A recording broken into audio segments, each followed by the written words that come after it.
Good evening. I'd like to welcome everyone to the October 12th, 2015 meeting of the Rutherford County Regional Planning Commission. If you would stand with us, please. Commissioner Lee Bogle will lead us in our prayer and our pledge. Lee.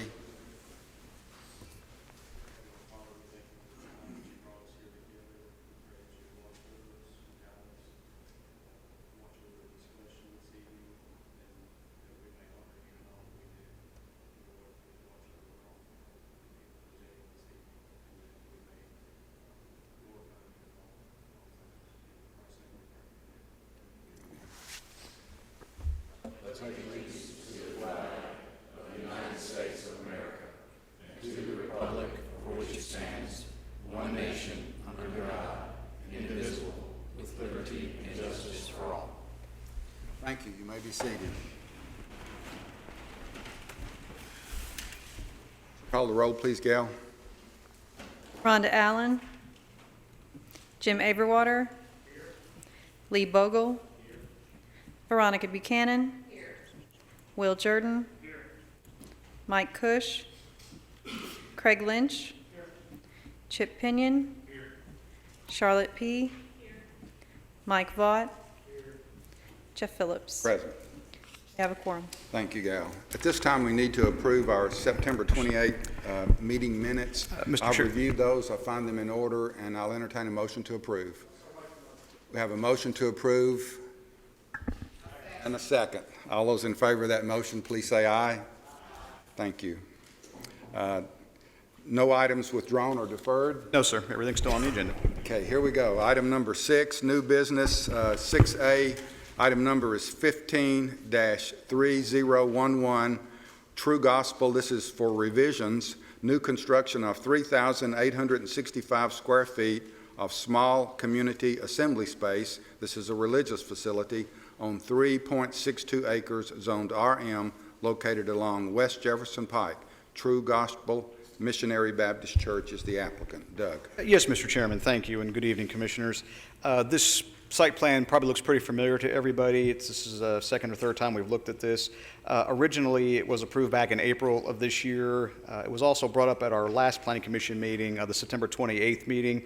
The Planning Commission asked for deferral of the application to allow the applicant a chance to meet with staff to address the outstanding issues that were still on the plan in regards to the drainage and the stormwater detention areas. With that, I will turn it over to Mr. Hughes. I believe he's got some comments on this. Thank you, Doug. We have been working with the development team on this, and they have addressed the stormwater issues and revised the calculations, and the plans are in good order.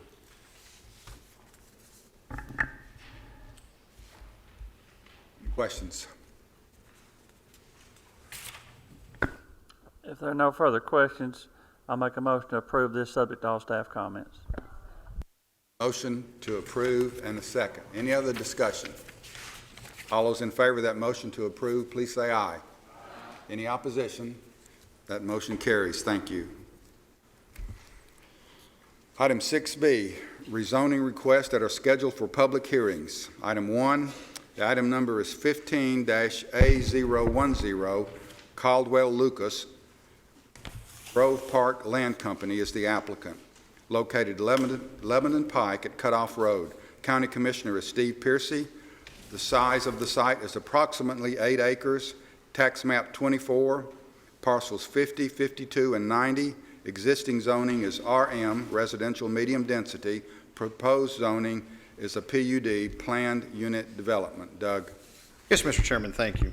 As you stated, this property is actually the properties are located at the northwest corner of the intersection of Lebanon Road and Cutoff Road. The applicant is proposing a residential-only PUD that would include 183 single-family units. The maximum number of units in the RM district, what is currently zoned for 80 acres, is what they're asking for. If you were just to take the acreage and multiply it by the gross density that they can get in the RM zone of that area, would equal about 232 lots, which is not a reasonable number that you could get after you take out easements and right-of-way and those kind of things. Probably closer to 130, 140 lots. So we're doubtful they could get that many, the 232 on that. But The pattern book also is on your tables. Everybody should have a copy of that pattern book. This particular application has gone through a pretty long history with the commission, or at least with staff at this point. After their application was made, they had a neighborhood meeting that was held by the developer prior to the July 13th, 2015 Planning Commission meeting. Very well attended meeting. After the hearing and the comments from the neighbors, the applicants withdrew their request from the July 13th Planning Commission meeting in order to make some modifications to the plan. And one of the big modifications they made at that point was originally they were looking at a commercial element with this for about 8-9 acres or so at the intersection of Cutoff and Lebanon Pike. Those changes, as far as the commercial element was concerned, were removed from the plan. The applicant asked for a second deferral as their plans were still not ready for the August 10th meeting, and they had not had a second neighborhood meeting, which they said they would have after the first one. They did hold a second neighborhood meeting on August 25th, 2015. Again, very well attended meeting. Many of those present were concerned about, again, the commercial element, which at that point had been removed, possible traffic improvements, the lot sizes that are being proposed in the development, and also the house sizes that are being proposed. Revisions were submitted to staff prior to the September 14th, 2015 meeting, but the application was ultimately deferred again by the applicant. Since that time, staff has received an updated traffic study, and staff will have more comments on that as this meeting progresses. The applicant also had a third neighborhood meeting, which was on October 5th of 2015. Not quite as well attended as the other couple meetings were. However, some of the other changes that they were making at that point is they removed a connection that was shown between the Harvest Woods subdivision and this development. Also, there was, staff had asked, pretty much from the beginning that we wanted to see an access point onto Lebanon Pike from the development. That wasn't shown originally. They did show one, and it's shown in your pattern book. Well, again, we'll get into that later, but I did pass out a schematic of a change to that. The way that that's shown in the pattern book really wasn't going to work, the way that layout was shown. But this new proposal that they have, again, we'll talk about that later, we'll get into that, but that new connection there to 231 staff is much more comfortable with. With that, we'll just go ahead real quick, and again, this is the properties in question right here, and it's just an aerial shot of it. When I took these pictures 3-4 months ago, as you can see, it was quite the rainy day when I was out there. These are actually on Cutoff Road. Right here, that's looking onto the property. And this is actually on 231.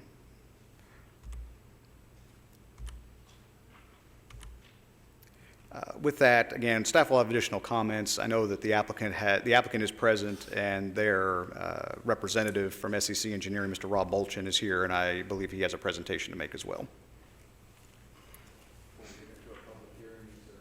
Questions from the commission?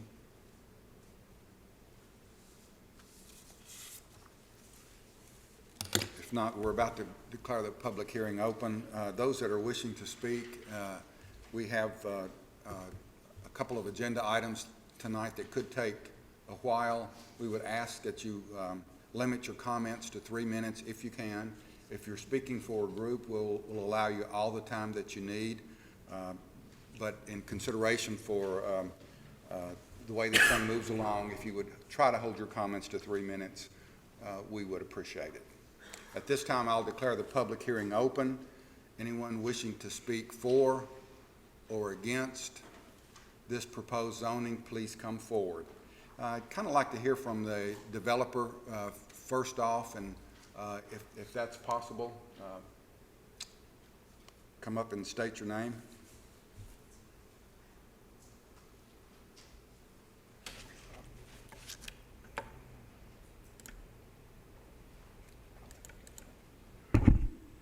We can have this, but I don't have anything beyond that, sir. Good evening, Commissioners. My name is Rob Molchin. I'm with SEC Incorporated here in town. I'm a landscape architect. I'd like to speak to you guys tonight in regards to our proposed project. It's Cawthorn Retreat, a single-family residential community located at the corner of Cutoff Road and Lebanon Pike.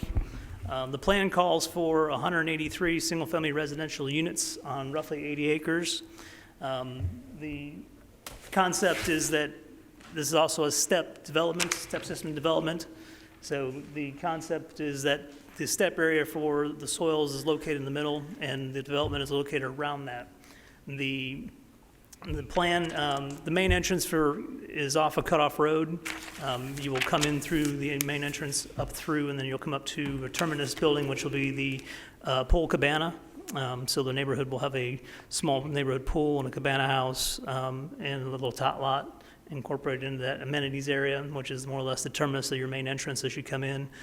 Branching off that entrance, going east and west, are streets locating, running towards Harvest Woods to the west, and then pulling itself back around and up towards the north, and going back around the north side of the step system.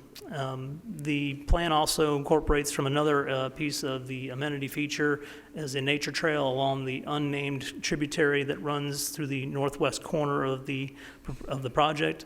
That will allow for pedestrian access in a circular fashion throughout the neighborhood, more or less a large walking/running trail as an amenity feature for the residents of the community. In regards to some of the points that Doug was making, we've gone through 3 different neighborhood meetings, very productive neighborhood meetings in regards to the surrounding neighbors, Harvest Woods and the residents along Cutoff Road. We've done some considerable changes to the plan in regards to some of their concerns about connectivity and other traffic issues and stuff like that. So I think we've worked through a lot of those concerns with our neighbors involved on the plan itself.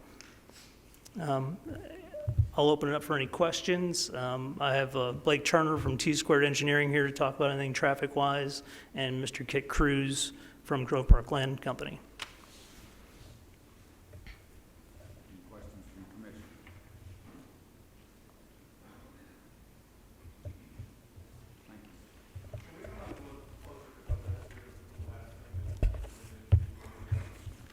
I'm sorry, I didn't hear the question. Your diagram is a little bit different from what was presented in our meeting. It's difficult to see. Do you mind if we come closer and look at it, or do you have something that we can look at? I've got an extra copy. Okay.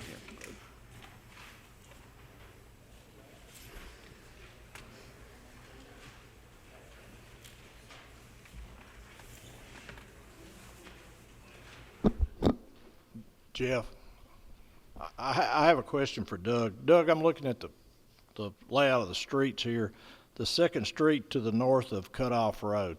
I notice it's a cul-de-sac, but it could be connected to another neighborhood, and I'm going back to what we think of in the South Ridge tornado. Should it be connected or not connected, or Well, does staff have a position there? I guess that's what when it I'm comes to asking. connectivity, quite frankly, we'd like to see as much connectivity as possible. During the neighborhood meetings, really one of the more contentious points that were brought up was this connection here to Amberley. Staff, and I made it clear at the meeting, staff would like to see that connection, quite frankly. A lot of them in the Harvest Woods subdivision would not. So I think the developer was taking that out, as a kind of a concession to the neighborhood. Of course, the discussion we had as staff was, we really wanted to see this connection to 231. If I had my druthers, I'd like to see them both, but I think I'd like to see this one a little more so than that. So again, that was staff's position the whole time, pretty much, and I made it clear at that meetings that, if the planning commission wants to see that connection, they can ask for it to be in there. So that's just, how the process works. But that was made as a concession to a lot of the neighbors in Harvest Woods that didn't want to see that, especially those that were there that may have lived on Amberley or right in this area, didn't want to see that connection. Did not want to see that connection, correct. I can speak to that if you don't like to hear the reasons why. At the- Not at this time. Can I address the change to the plan that the residents in the audience were wishing to speak about? The change that you guys have just been presented has come down today. It is a design compromise between our applicant and staff in regards to the northernmost, or at least a connection that staff wanted to see in regards to getting connectivity back out to Lebanon Road. The plan that was presented last week during the last neighborhood meeting had a connection in the northeastern corner leading out to Old Lebanon Road, where Old Lebanon Road bends and turns into Lebanon Road.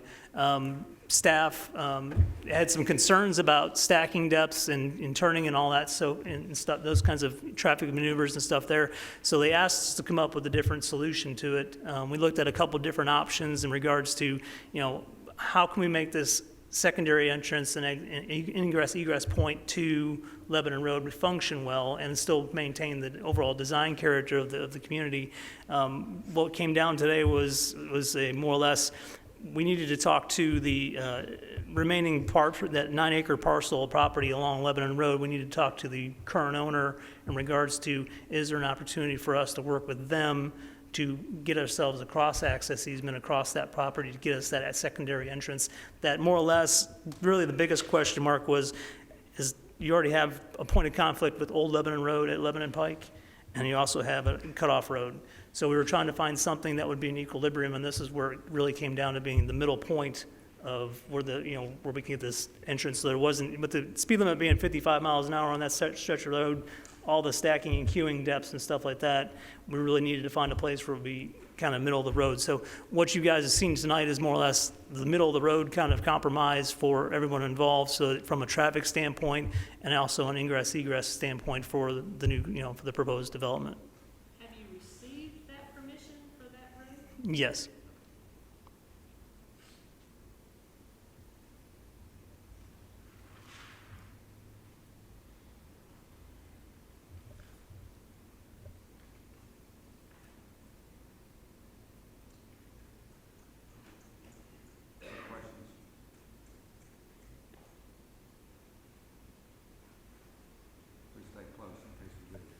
Thank you.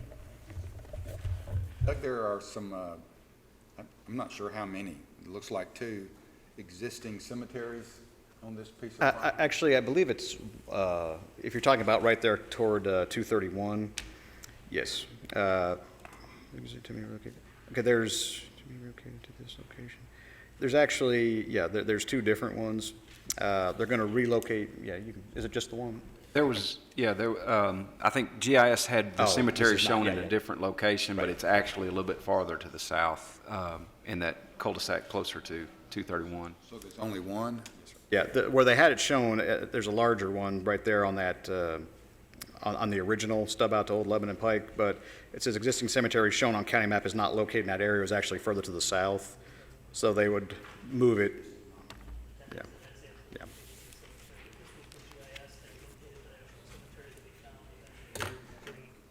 Archaeologists come out and find those, So- and propose is to relocate it to there. Okay, so there's only one, and what's the relocation process, Doug? Well, basically, that goes through the state regulations as far as that goes. They have specific regulations as far as what you have to do to relocate a grave. So, yeah, that's not something we'd really be involved in, but the state would be. How many are you talking about? 2. How many graves you talking about? 2 graves? There's 2 graves.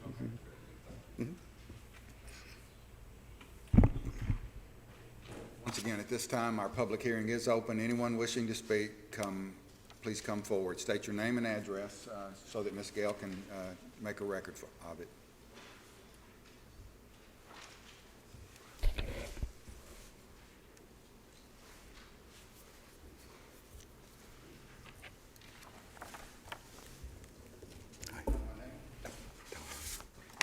You can just say into the microphone. Yeah, that's fine. Paul Williams. I have a question Address. concerning... Address 8874 Lebanon Pike. Thank you. I have a question concerning your map. It doesn't reflect the second part of Old Lebanon Highway. That's on the right-hand side of the road. There's 2 houses plus a third that accesses that, not far from where you got this new access. Okay, this is where Old Lebanon Road comes in. Yeah, right but it here. comes Okay. down about 50 to 100 feet, and there's a section of it on the other side of the road that the highway department did not pick up. There's 2 houses minimum over there, a third house that also accesses through that very same spot. The Old Lebanon Road you're talking about, or the, Part of Old Lebanon that's not on your map. okay. Oh, they're not making any changes to Old Lebanon Road now, at least they're not proposing Talking to. about your new access point is gonna be almost directly across from that road, that driveway. Oh, from the drive over here, Yeah. okay, I see what you're saying. It's gonna be making entrance and egress from there difficult, because it's already 55 mile an hour with a passing zone there.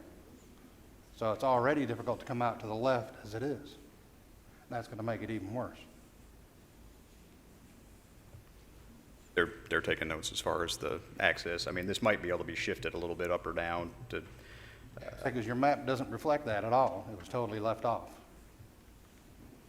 well, we just received this maybe about a couple hours before the meeting, so we're still digesting this at the same time, so. Okay. You may have just received it, but you received it, it's not a complete map. It should have been a complete map if they were gonna present it properly.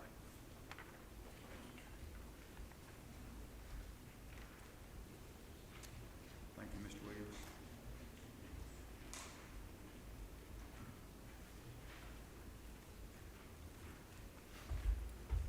Hi, everybody. Thanks for having us tonight.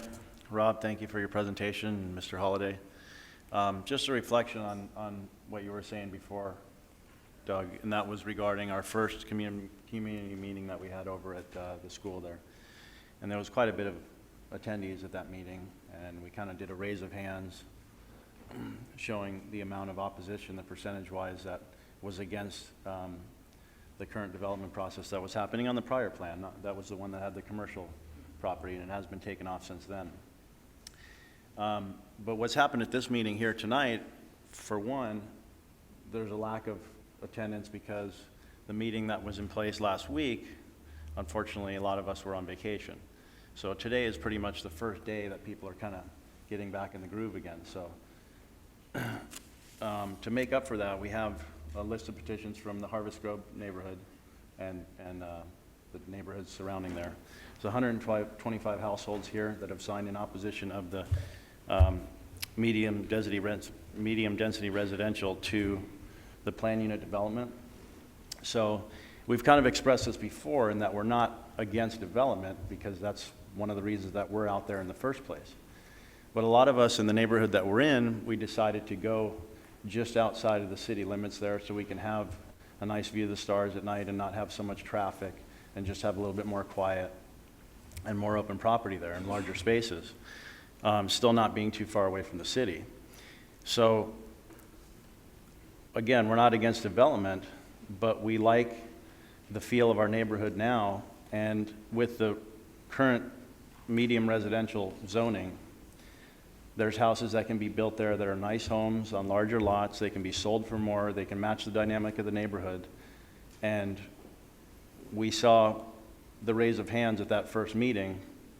And I would like to just ask if we could get a raise of hands of all the people that are here tonight regarding this particular thing that we're talking about here tonight. Okay. So thank you, guys. Is there anyone here tonight that is in favor of the current project changing the zoning? Okay. So there's your percentages. But I would just like to produce these for you guys and pass them on, and I guess that's about it. Thank you. We're not in favor of this. We would like to have the development done with the current zoning and not go to plan unit development. You're welcome to build there. The things that are going to be considered need to be considered regardless of the traffic study and all those things. So there's our stance. Thank you.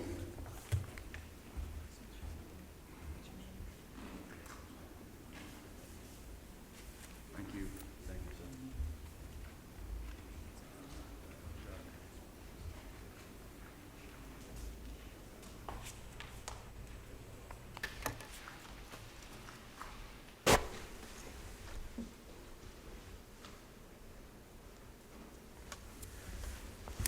Sirs and madams, my name's Chris Young. I live at 522 Erlacher Drive, and that's in Harvest Woods. At first, I was totally against the proposal to go from medium residential to PUD. Since the revisions have actually taken place, that the majority of what we asked for actually took place that's up on the screen, I am now in favor for that. The reasoning behind not wanting the connector to Harvest Woods is simply the flow of the development, the size of the lots, the size of the houses, and the decrease to the value of our homes that would occur when we went to go sell them. It's at least a 35% difference in the actual price of the house compared to what we have today. Anywhere, that's the least amount of percentage. The developer and the builder the developer worked with us a lot. They took a beating the first 2 meetings. The third one, there weren't a lot of people there. I realize it was during fall break, but those who could be there were there. They have done the traffic study the second time that we asked for during the school year because this has been on the plate for so long. The biggest thing that I had a fear of is I do live on the corner of Harvest Woods. I don't want all that additional traffic. There's already a ton of traffic in and out of my subdivision, and we're still building in my subdivision. So we're still adding homes in Harvest Grove, Harvest Woods, that area. So we did not want to see that take place any longer. I believe I did actually sign that initial petition. However, that was during the first revision. That was before the connector was shut off.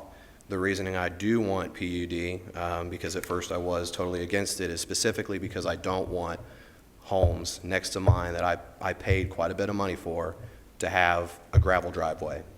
To be able to do 100% vinyl siding, that's great, but I don't want that. I know today in Rutherford County, medium residential, that can be done. So I'd prefer to have something that looks nice, that does flow, but I do not want that connected to our subdivision. Thank you. Thank you.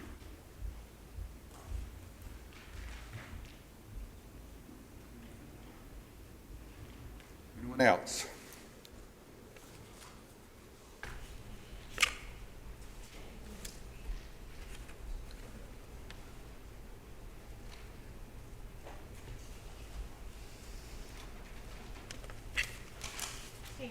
April Smith. I live at 1011 Harvest Grove Boulevard. I'm in the Harvest Grove subdivision. I think the majority of our neighbors are actually very concerned about the zone change. It's just a very small amount. I do agree with the idea of the nicer homes. However, if you're looking at logistics, a larger home that is built nicer will sell well, and the developer will still make money. I think our biggest concern about switching from the medium residential to the PUD is that little strip of property that has the potential to be commercial. The word commercial, I understand that across 231 is already zoned for that, and there's nothing that can be done for that. But I think that we all realize they took the commercial out, and we appreciate that. That was our biggest concern, noise and light pollution in the evenings. But once this zone change goes through, they will have the ability to put the commercial back in. I mean, it seems to me like a temporary reprieve to make everyone happy so that we'll stop fussing so that they can get their zone change. We have medium residential in both of the Harvest Grove and Harvest Woods subdivision. They're interconnected. Everybody's friends. We have Bunko. It's a good neighborhood. I understand why they would want to develop that because it's a really good place to live.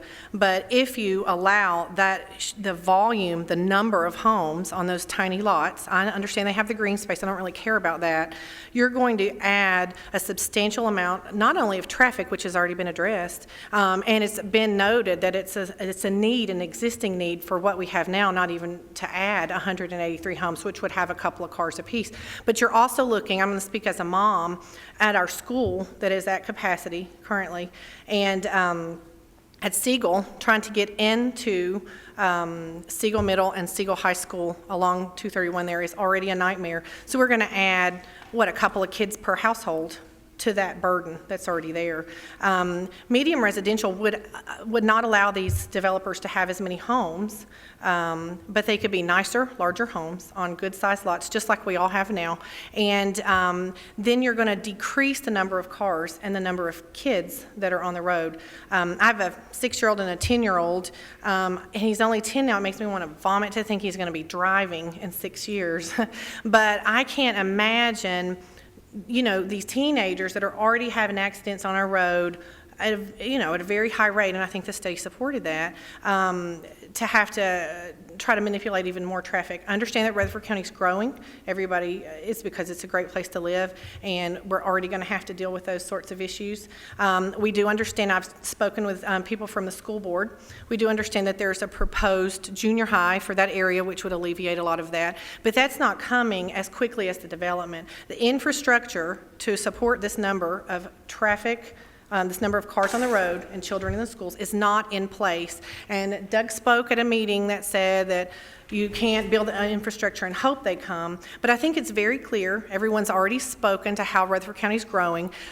We need to have better infrastructure before we have the burden on the families that are on the existing infrastructure. So I'd really appreciate a consideration if this was your house. We moved away from the other end of the county to get to where we are now, and really thought we were done, so I would appreciate consideration given to the fact that people have they moved there on purpose for a certain type of community and a type of lifestyle, and that will be impacted if you allow the zone change. So just keeping it medium residential doesn't take money out of the developer's pockets. It's just not going to.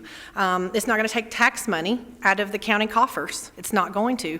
If you get nice homes that are of good value, you're going to have the same amount of income for the developers, for the county, and you're going to have neighbors that are a little bit happier. It's kind of a win-win-win. So, I really think that we can continue our current lifestyle and have new neighbors and more cookouts and everything be fine without everyone being imposed upon so severely. So, thanks.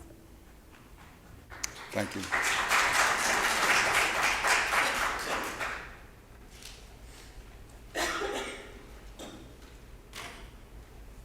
Anyone else? I'm about to declare the public hearing closed.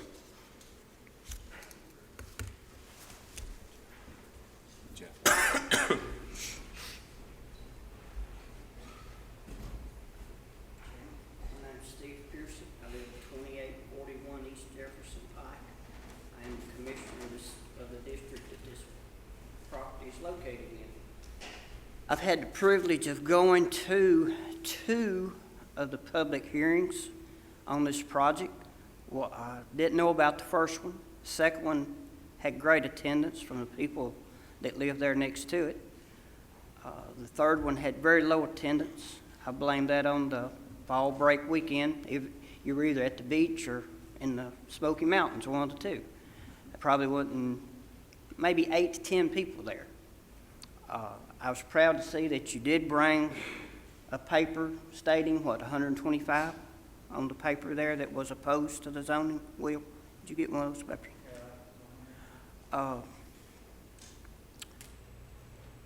I really don't think I have the authority, being a one-year commissioner, to call a decision on this project.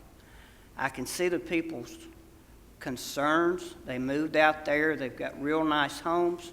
When I campaigned that area, I door-to-door to everybody. I know where you are and what you live in. Nobody likes development. Everybody would like to just leave it like it is, but something's coming to that area. I've been kept in the loop by the developers very closely, what they want to do and their changes they have made. I've probably met with them at least a half a dozen times. From day one, they asked what I thought, and what I thought, they have not changed. They changed a lot. They've done a lot of work. They spent a lot of money on it. The area there is already congested. I drive a school bus, and I can hear the bus radios nearly every day, somebody complaining about something on Cutoff Road. They misnamed Cutoff Road years ago. It should have been Cut Through. It wasn't built for a highway. It wasn't built for the subdivisions that's on it now. It is full. If you look at it, look at the curves in the road, it's a paved wagon trail is what it is. There's some real bad curves in it. With the rezoning that it is set up for now, would be an overload for it. The proposed that's here tonight would be a triple overload. Now, that's my opinion. If the people here on the planning commission do not know where Cutoff Road is, I invite you to come out and look. It's country. And that's the reason these people have moved out there. But on the other hand, you've got to look at a planned development. What they're going to build could be a sight better than what you will get. I had a man tell me before, the people are coming. It's just whatever they're going to move into is what's going to be built. Now, they're on a hot market. That's the reason they are shooting for this development. It'll sell for them. The bigger homes will sell, but they won't sell as fast. I'm really concerned about our fire protection out there. Our Walter Hill Fire Department is kind of in the works of reworking and regrouping and trying to put a department back together with the help of the Rutherford County Fire Department and Rescue. When you build houses that close together, it's very hard to put them out when they catch on fire. Our ambulance service, the closest one they'll have will be at Siegel High School. I sit on public safety, I sit on Public Works Committee. I hear the monthly reports every month of what they need. They need more. They need more people. They need more trucks. They need more money. And they do, didn't they? Want and ask for it. I think, in my opinion, the density that it is now will be a plenty for them to take care of. In a PUD development, I think it's going to be way too much. We've got to come up with the money to fund all these departments. One of the ladies said she was talking about the schools. The schools are full. Wilson Mitchell's full. Walter Hill Elementary will hold 150 children. Siegel Middle's full. They're going to have to build another school. They're going to have to raise tax dollars to do it, unless the county commission can come up with some miracle way to get the money somewhere else. Don't know about you, but my land taxes are high enough. I'm sure most of y'all's are. I'm not going to say go one way or the other for it. I would just ask you to listen to these people's concerns. I think they've got very legitimate concerns about what they want. I think they would be more happy with the way it is now and hope it turned out for the good. Thank you.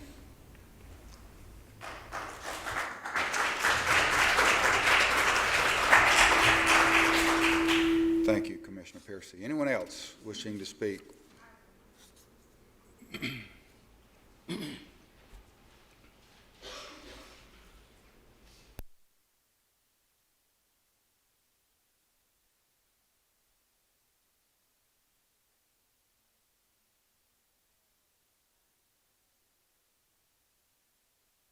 Consider myself one of the ones that's going to be one of the most impacted. I live right there at one of the streets that mine's not going to connect. It's a cul-de-sac, and they are not proposing to connect to that, but they were proposing to connect to Amberley, which is one street over from me. I have 2 little boys. We all talk about our kids and how that's going to affect the way that we live our lives in our subdivision. A lot of us moved out there and built what was going to be our dream home. Sorry to interrupt. I think some of the commissioners are having a problem. Could you talk directly to the mic? Thank you. And I got to tell you, I gave these guys hell, excuse me, but I gave them a really hard time, not this past meeting, but the second meeting that we had. I like this plan a lot better. I know that I'm going to make a lot of enemies out there by saying that, but my main concern was it connecting to our subdivision as it is now. We are fooled to think that they're not going to build a subdivision there regardless.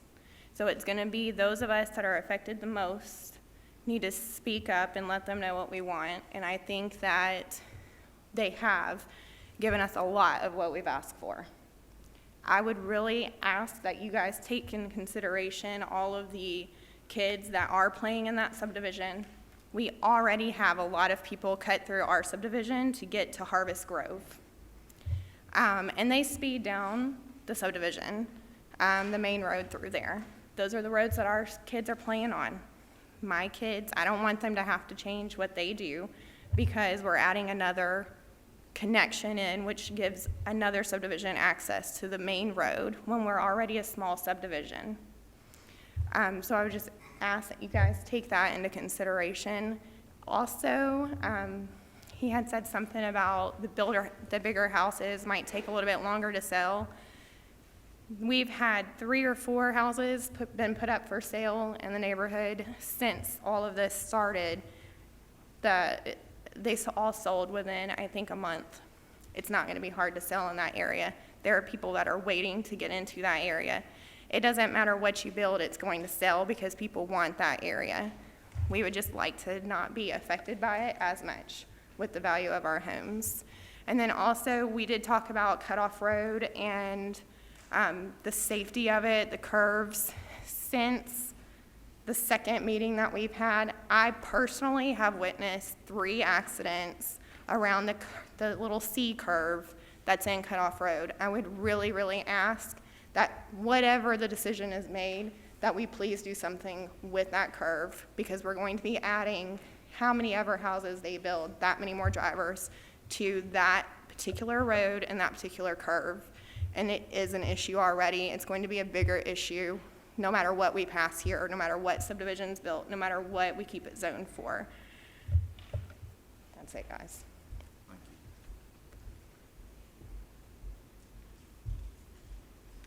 Anyone else?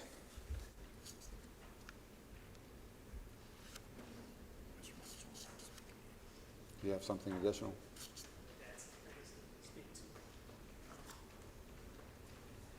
I wanted to add a couple points of discussion that I didn't hit on before in regards to traffic. Blake Turner's here from our traffic engineer. He's actually done 2 studies from the traffic standpoint. The first one was done at a non-school point in time, but the second one was done during a school session. I would like for him to come up and talk a little bit about the traffic impact study that he's done and some of the roadway improvements that he's proposed and what the developer is planning on doing in regards to infrastructure changes in regards to this project and what they're willing to put forth in regards to improving accessibility and traffic issues in and around Cutoff Road and Lebanon Road. Mr. Blake Turner.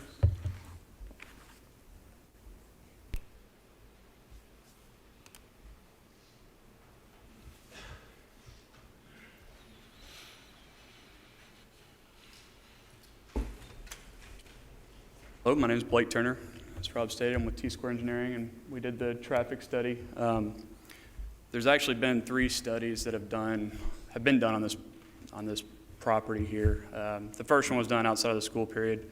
The second one was done right before Memorial Day weekend, and that was only a 4-hour traffic count that we did on that one.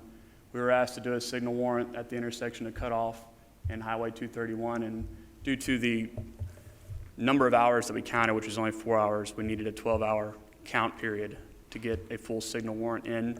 So we did another count out at that intersection and did a whole other study.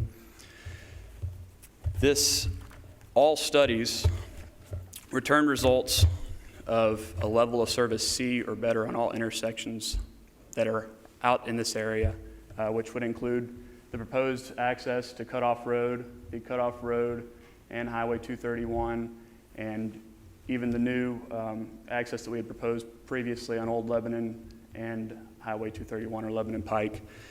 The required unsignalized intersection level of service for the county is a level of service D or better is acceptable.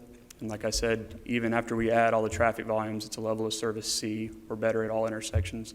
So we're within the bounds stated in the regulations of the county.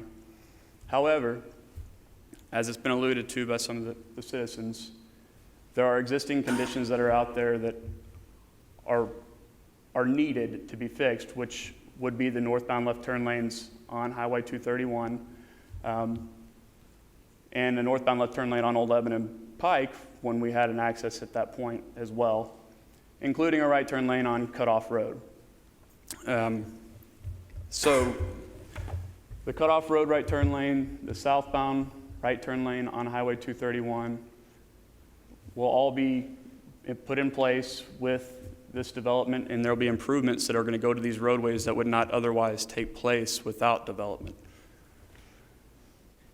The reason that we moved this new intersection further south and not tied into Old Lebanon Road is, number one, as Doug alluded to, is that it was tying into a horizontal curve that's right there on Old Lebanon Road, which is just a bad situation, but that was the only situation we had at the point in time. We have since talked to the adjacent property owner. They've agreed to allow us to have the easement for the new one. The reason that it is located or put where it was at was due to the right turn lane that we were going to have to install on the southbound approach of Highway 231. That right turn lane was going to be 660 feet long. That new intersection is exactly at 660 feet. We were going to be doing construction out there already, so we put the intersection there. So wherever the adjacent driveways are, we'll pay close attention to that, but it can be moved one way or the other. So like he said, this is a concept plan and not actually the site plan. It should also be noted that the left turn lane warrants that are in place on Highway 231 that are shown there operate at a level of service B right now, those turning movements. And I do realize that there's safety issues out there. However, when we put the left turn lanes in there, that left turn lane movement, actually the level of service drops down a little bit lower, and the overall level of service on the intersection drops down to a little bit lower. Because you're adding in a different level of service when you average it all across. So just because you're putting in a left turn lane, it doesn't mean it's going to make the efficiency of the intersection better. It's going to make it safer. In the previous community meeting that we had, I realized a lot of people weren't there. I pointed out that TDOT did a study on this intersection 2 years ago, and it was on a massive scale. They did what's called an intersection action plan across the state, which was unsignalized intersections that were safety hazards, and they were in county areas. And they went out there and analyzed the intersection, and that's why you guys have doubled up stop signs, approach, stop ahead signs, and so forth. So the safety concerns outside of speeding and drunk driving, TDOT felt like they addressed in those upgrades. So they can't control speeding or drunk driving. That was an issue that was brought up in the last one, other than putting a patrol officer out there. But I would like to point out that these recommendations or improvements to the existing roadway system will not take place unless that property is developed, because in the long-range plan, that's not even called out. They're not going to be doing anything there. TDOT has no funding in place to put that in there. And the long-range plan is projected out for 25 years. So with development comes enhancements, and we would just like to point that out and bring it to your attention as well. We've tried to accommodate every request that we received in the first meeting as best we could. And if there's any other questions, I'd love to answer them for you. I guess another thing I'd like to point out is with the current zoning of we're talking about 130 houses approximately. We're only reducing the overall traffic numbers in the AM peak by 30 vehicles. It's not a huge decrease in the number of vehicles. So I'd like to point that out as well. If you went with the current zoning.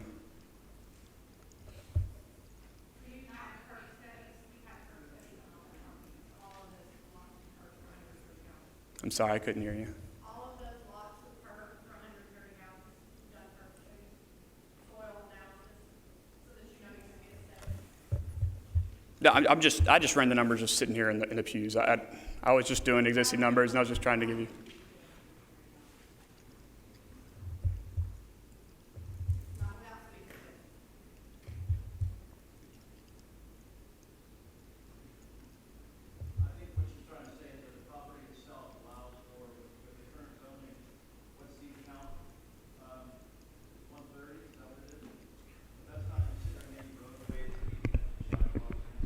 Well, actually, let me address that, and I'll just say the numbers that I gave out a little earlier, I said somewhere probably around 130, 140 lots. Generally, when you have a development, you take the acreage, and you can automatically take away 15 or 20%, like you said, because of roads, easements, those kind of things. Also take out some of the land for the step system. Now, we're going with approximates at this point, depending on the type of soil that's out there, they could vary. But our estimate, just doing just a quick and dirty, analysis of it, my thought is we could probably get somewhere around, or the developer, if somebody wanted to come and develop this as an RM, they could get somewhere around 130, 140, somewhere 125, between 125, 140, somewhere in that range. That's about the lots they could get out. But that does include things like roads, easements. But even that kind of varies depending on what kind of a road network they employ. So if they have a lot of cul-de-sacs, you might not get quite as many homes because generally on the bulbs of the cul-de-sacs, the lots are bigger because, as you can see, even on this, they flare out. So it's a rough estimate, but they couldn't get, I know at one of that, I guess that was the second public meeting when they said they could get the same density out of it if they were to do an RM as opposed to a PUD, not with the way it was designed, they couldn't. So I'm guessing somewhere between 100 and, like I said, range 125, 140-ish, somewhere around in there. Well, their PUD, yeah, what they're proposing is 183. Yes, sir.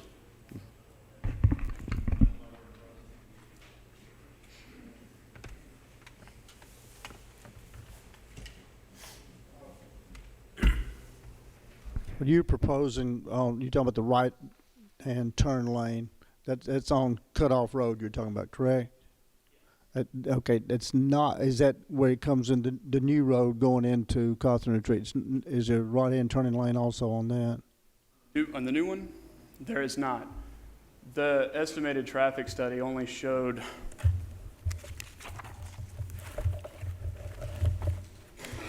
So it didn't warrant that, right? there's very few right turns that would be heading southbound on Highway 231 accessing the subdivision right there, so it would not warrant a right turn lane. Talking a right turn lane out of the subdivision going toward Wilson County, or a right turn lane coming from Murfreesboro turning into the development? Are we talking about the second access point now? Second access point. I'm talking about a southbound right turn lane on 231 heading towards Murfreesboro, turning right. I believe he was talking about Northbourne. Were you not? On Cutoff, and then Don't go in Cutoff, and you went on up to the second exit, the second entrance, and turned in. Would there be a turn lane there? No. Left turn lane, not a right turn Left lane. turn lane. If it warranted it, like we said, we just did this today, and I showed it being there just because we were adding a right turn lane right there, so we had 3 lanes coming through already. So you're saying yes or no? Have to run the numbers. But there was a left turn lane that was warranted at Old Lebanon Pike existing, a left turn lane that was warranted. On Cutoff Road. On Old Lebanon Pike, so that's. Old Lebanon Pike's out of I know, but I was saying there's one that was warranted there on the last study, so if we moved it down south, I'd have to run the numbers on what we would generate and turn left into that. Now, Doug, have we closed the public hearing? Am I out of line? Or, Public hearing is still open. I don't know if we need to be debating at this point in time. I can ask my question after the public hearing is closed. Let me I'm ready to close the thing. Anyone else in the audience wishing to speak?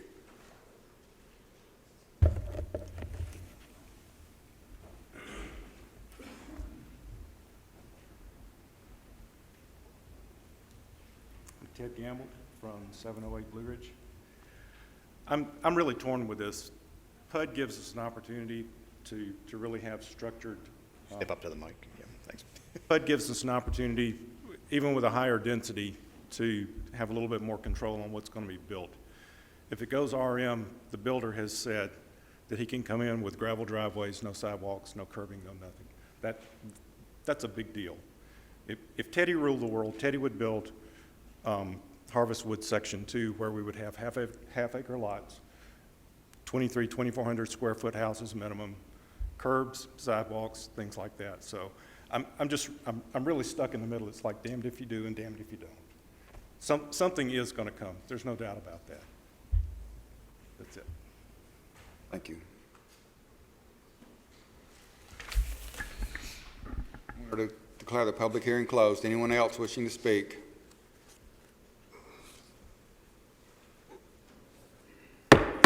Declare the public hearing closed. Will? My question Doug can answer. Speak of a few minutes ago, a left turn lane if warranted. Now, we've had conflicts with TDOT before about if warranted, if allowed, if required, are all different terminologies. And what are we talking here? Because there are times we have been able to say we want a turn lane and they'll allow it, where it may not be warranted strictly by their numbers. There have been subdivisions we approved that said if warranted, and they've said it wasn't warranted. We've had discrepancies with TDOT on what, we're not professional traffic engineers. Well, one of us is, but the rest of us aren't. But there's sometimes there's gray area as far as if it's warranted or not. I mean, I'm just asking, where are we on turn lanes? Can we nail that down and say, can we not say if allowed, if we were to approve this? Because is there not a lot of variation right there? Well, and I think you're correct in what you're saying. There is some differentiation between allowed versus warranted. Now this is, or allowed, correct. Now, my personal opinion, and it's just that, is I think it's better to go with if it's warranted as opposed to allowed. I think if you see something, you can prove that something is warranted on a traffic study. And when we put conditions on an application like this, since it's a planned development, we can add things into the pattern book, which become part of the zoning application. I think it looks better on something if it's warranted, as opposed to just simply saying, we really think it needs a turn lane there, even if the warrants come back and says, no, there's no reason to put one there because the warrants aren't there.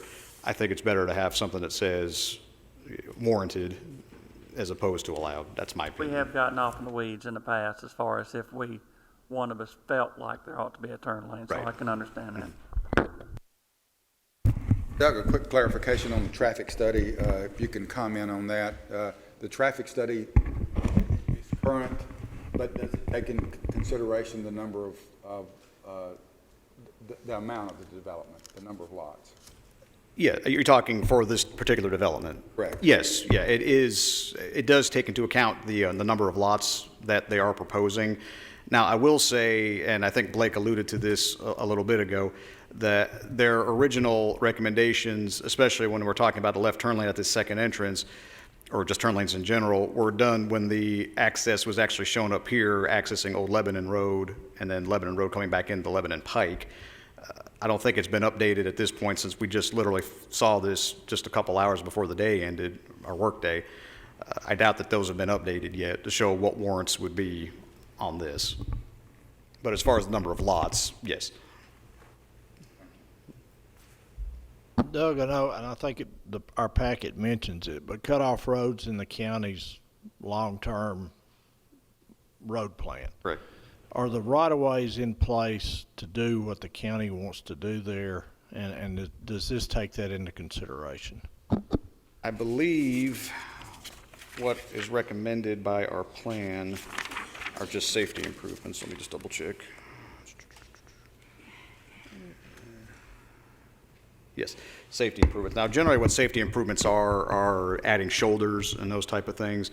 Generally, that's work that can be done within the existing right-of-way. Now, Mike Hughes may be able to speak a little more clearly on that, but as far as I know, that there is adequate right-of-way there for, safety improvements, as far as adding a shoulder and that kind of thing. You wouldn't necessarily have to have right-of-way for that, because you're not really widening the road in that sense. A second question. We looked at, I believe it was called Northborough, the Pitts Farm out on Lascassas Highway. Yes. How many acres was it, and how many lots did it yield in a conventional subdivision? I can't remember, and I apologize for asking, but I would call these two parcels similar topography and similar in soils. Do you remember? Off the top of my head, I don't. Of course, they were not asking for the entire properties on that one either. I believe it was about 140 lots, if I remember correctly. It sounds about right. It wasn't as big. I don't think it was as many as this. On how many acres, Mike? Do you remember? I don't recall off the top of my I would head. call it a traditional step But it was system. straight yes, RM zoning. Yeah, it was regular zoning but a step system subdivision, Yes. which yields your max then.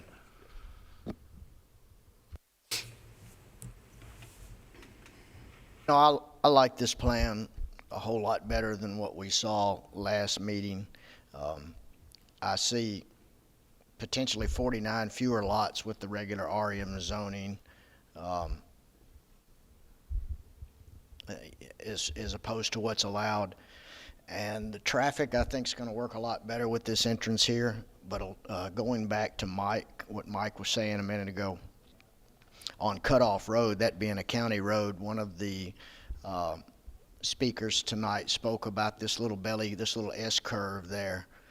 I'm thinking this might be a perfect opportunity to do something with that curve there, maybe straighten that out just a little bit. There appears to be sufficient land there to kind of take some of that S out, and while we're building roads, maybe widen that road a little bit. And I'm not sure if it's appropriate to ask for such a thing, but I think that would put my comfort level to its entirety on this. Is that a possibility to even ask that a developer could fill that, move that belly over a few feet? I mean, I think you can ask the developer, and the developer is present. I mean, I think it'd be prudent to kind of get their thoughts on that.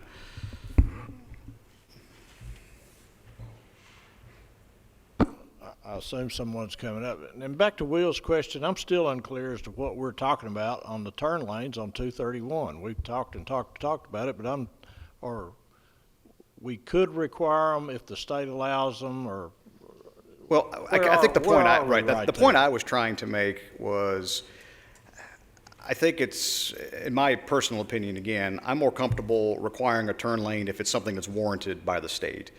I think if it's warranted, or not by the state, but warranted by the traffic analysis that's done.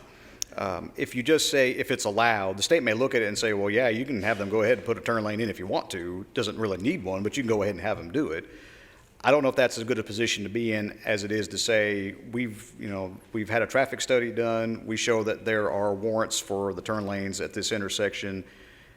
They should be constructed. I mean, I think that's a more sustainable position than allowable. In a generic sense, it's typically around the 70 lot threshold, so it may be a couple of phases into it before that would be looked at, other than the traffic study supporting it already. Looking at Blake's traffic study, though, he takes a picture of the situation as it is right now, and then looks at it with this as an impact. And just looking at the turning movements now, the turn lanes are warranted now without any additional houses on the road network. So with them stepping forward and making this application, this will definitely help the situation out there.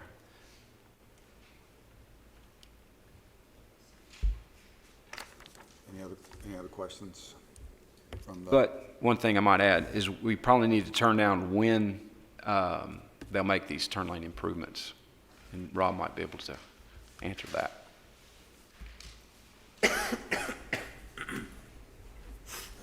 In regards to the question about the straightening out of the curve, first of all, the plan from the get-go was dedicating 5 feet of that current right-of-way that's not there for the long-range plan. The plan is already allocating, deeding over 5 acres of land for the whole strength of Cutoff Road along our side of the roadway for that long-range improvement plan, so that right-of-way can be widened out to, I think it's a 60-foot right-of-way, because right now it's only a 50-foot right-of-way, so we're giving up our 5 feet on that side for the length of our property to do that. The developer is willing to look at dedicating even more land at that S-curve to help straighten that out as part of this project. In regards to that, so that in regards to the 5 feet that we're already dedicating, at least in that curve area, we're at least looking at dedicating some more space, and we'll work with staff to figure out how we can make this and how much land needs to be allocated to straighten out that S curve and make it more acceptable. Appears you have some larger lots there, and it might well work. So That's what the developer's looking at, is if that's one of the things that's going to help, not only ourselves, but also our current residents next door and the community involved, that we've got enough land there to kind of deed some room over to have engineering work with us and figure out how we can straighten out that S curve and make that situation a little safer for everybody involved.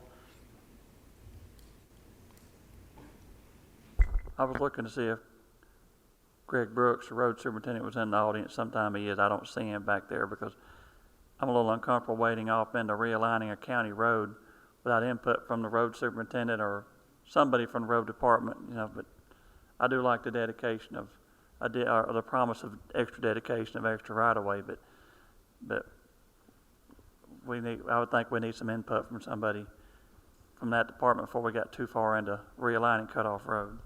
And I would think the majority of this traffic, except the school traffic, is going out to 231. You know, and unless you're going to the school, you have very little reason to be going out of way. You might be cutting through back there to get to 840, but I'm very familiar with the area. It's, you know, but so. Questions or comments from the commission?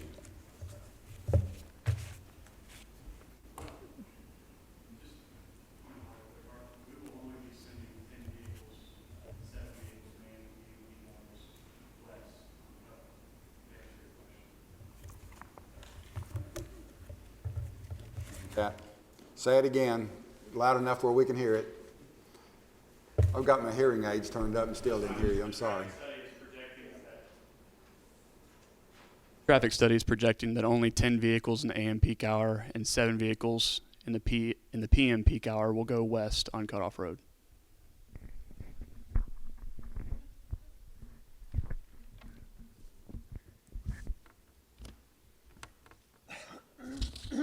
Thank you. Doug, would you kind of clarify, is it Mr. Aiken? Is your name Mr. Aiken? The last guy the guy that's looking at his wife right now. What was your name? Yes. Mr. Campbell, I'm sorry. Mr. Campbell made a point when he was up here about a PUD versus residential development. And I heard a number of comments from people who spoke that related to building bigger houses and nicer houses. Comment on that for us and for the audience, Doug.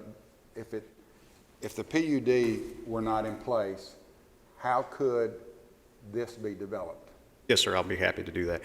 And quite frankly, this was something that came up pretty much at every public meeting we had regarding at the neighborhood meetings. And essentially what could happen on this piece of property, if it's left zoned the way it is, RM, okay, it's allowed to have single-family development. That's the primary. It stands for residential medium density. Allows about 3 units an acre. That's a gross density. If you were to take it and divide it by 3, it's about 1/3 of an acre is what you get. Again, it doesn't, like we talked earlier, it doesn't take into account roads, easements, those kind of things. The county does not have any kind of what I would call design guidelines or anything like that as far as single-family homes are concerned. In other words, yes, they would have to have a minimum of 15,000 square foot lot sizes, but there is no requirement as far as the size of the house is concerned. There's no requirement as far as what materials they use. There's no requirement as far as paved driveways, sidewalks, anything like that. There is simply no requirement for that. That's really not unusual when it comes to single-family zones, especially conventional ones, like the ones you see in Murfreesboro or in Rutherford County. That's not unusual to not have those kind of design criteria with just a straight zone. So with a planned development, granted, they are getting smaller lots, and they are getting probably more, I would say they are getting a larger yield on here than they would if they were just going straight with an RM zone. But they are basically in this pattern book that they've done up, and this is open, but you got to get the idea. They're stating in there that there are certain minimums that they're going to meet as far as the minimum size of the home, the concrete drives, all these other things that they're basically committing to in here. This becomes, if this is approved, this becomes the zoning classification, PUD. This is what they're going to be bound by. So if somebody, let's just say this developer decides to sell the project and somebody else buys it and picks it up, they're still going to be bound by what's in here. Okay, that's not necessarily the case if it's an RM development. If somebody builds some property in the RM zone, they start out building 1,800, 2,000 square foot homes. They decide to sell off some of the lots and somebody wants to build 1,200 square foot homes. There's nothing we can do that's going to stop that. Also, anytime you see just a traditionally or straight zoned property, conventional zoned property, it doesn't go through this type of process that we're going through right now. This is a rezoning. Of course, you've got the notices in the mail, we've had the neighborhood meetings and all those different things. The only thing that's required for just a straight subdivision plat is planning commission approval, and that's at our daytime meeting. It's a public meeting. People are more than welcome to show up and is advertised as such, but it is not a public hearing. At that point, all they have to do is prove they meet the requirements of the zoning ordinance and the requirements of the subdivision regulations. That's all they're required to do. Again, we don't get into house size, we don't get into house materials, we don't get into any of that. So I think that that answer your question, Mr. Chairman? Well, I've had a bunch of calls on this, and I'm a bird in the hand kind of guy. And, you know, I sit here, I've been on this commission for 13 years now, and I've seen what can happen in different scenarios and all. We could turn this down, and as Doug just said, they could come back and build around 135 to 140 lots. Realistically, you know, somebody said one time 200 lots, whatever, but that is including the streets and with the step system and all. And they'd be cookie cutter 15,000 square foot lots, one after the other, hooked on the step system. And they could have gravel driveways, they could have vinyl siding, they could have overhead electric lines, they would more than likely be hooked up to Amberley Street, not trying to be a fear factor, you know, scare anybody or anything, but if this was a concession that's made. I've told several people that have called, a PUD is basically a give and take. You give a little more density, and they put nicer things in. They put some amenities in. They put sidewalks. They put curbs. They put underground power lines. They put uniform mailboxes. They put this, and this. And if I lived on Amberley Street or Erlacher, I believe I would rather have 45 more neighbors and a known instead of 45 less neighbors and an unknown. They might get more of what they've got, but they might not. You know, and there's nothing to say that it would be up to the standards that have been promised here. I hate to, you know, not necessarily go in line with the commissioner in that district, but in my opinion, if I lived there, and I don't live far away, this is just right down the street from my district, this is the lesser of the two. I mean, everybody would rather see it stay fields and pretty green space and all, but you look at this overhead, the front of the packet here, there are literally hundreds and hundreds of houses out there between Summers Crossroads and Harvest Grove and whatever the name of all the different developments are, and most of them are feeding on to Cutoff Road, and most of those are using that S-curve for all their in and out, you know. And now we're going to come in when they get back out to the closest one to the state highway and say, we can't approve this because they need to go around through that S-curve when most of them aren't going to use the S-curve. That would have been means or reason to have turned down the subdivisions in the past if we had. And I know I'm rambling at this point, but I don't know if you're ready or not, and I'm going to make a lot of people irritated, but I'll make a motion to approve subject to all staff comments. Comment on the turning lanes. With the turning lanes as warranted by TDOT. I know in the past on some Dollar Generals and different things, we have waded off into, as I said, the weeds earlier, trying to decide ourselves if it needed to be a turning lane, and we got to worry about the legalities of it, being able to defend what we do, and that is a uniform approach we've used the last several years, and I feel very confident the one on Cutoff Road will warrant the turn lane. The next one might not, because it's only going to get subdivision traffic. And another thing I meant to say, there's 183 lots. I'm guessing this is a minimum of 5-year build out. They're not going to sell 183 houses out there tomorrow or next year. The market's only going to absorb so many houses at a time. So this isn't going to all hit at one time, you know, so it's going to take time to get there. But yeah, but I'll leave the turn lanes up to the professionals. And that's just a motion. It may not get a second. Mr. Chairman, if this did come back as conventional subdivision, I really believe that Mike would require a driveway connecting to Amberley in a conventional subdivision. Greg, before we get into that discussion, could we have a second? Second. Have a second. Now, I'm sorry, would you repeat what you just said? I really believe it was a conventional subdivision, like Will was talking about, that Mike would require, like the South Ridge effect, tie those two streets together if it was a conventional subdivision.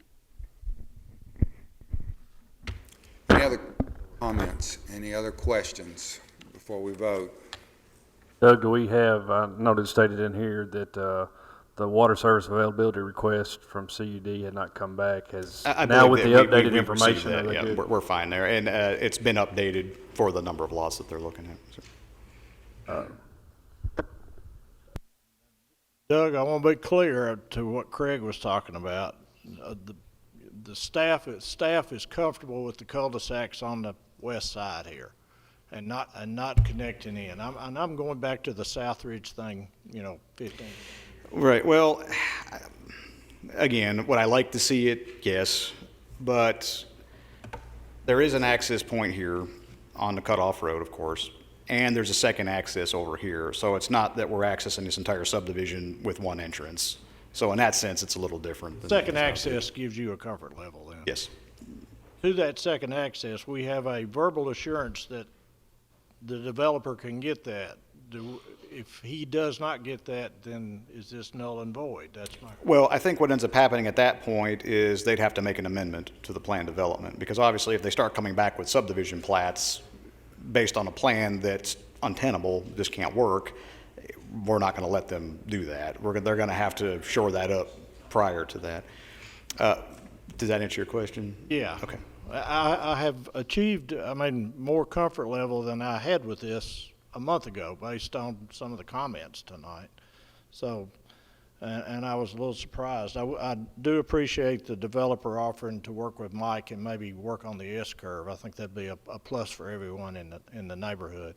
And our attorney is at... And dropping the lots down to, a more reasonable level, I think it's probably doable. Our attorneys asked, speaking of the S-curves, I'm glad you brought that up. Did your motion include, you said all staff comments, but did that include the S-curve, working with that as well? That would include the applicant working with the highway department in every possible way to increase whatever within, don't know how you would describe it, within reasonable amounts, extra dedication of right of way to help correct the S-curve. Thank you.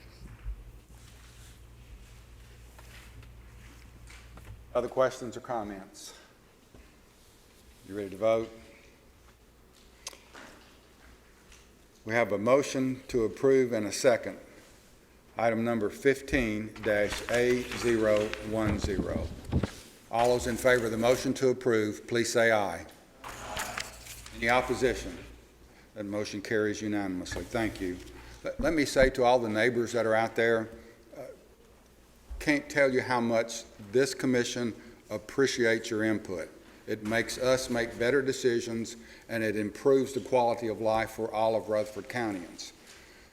As we look to the future, let me just give you a little history. I've never lived anyplace else. My roots grow deep in Rutherford County. Back in the late 70s and real early 80s, the Chamber of Commerce said we were going to have 300,000 people by the year 2000. I didn't believe them, but it exceeded that. They're now saying that we're going to have 650 to 700,000 in the next 25 to 30 years.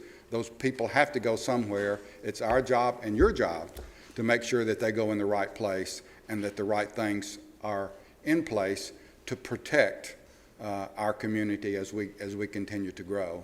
Those of you that had concerns about roads, we have those concerns about roads. Those of you that had concerns about schools, we have those concerns about schools. We're building 2 schools every year on an average, and it's going up.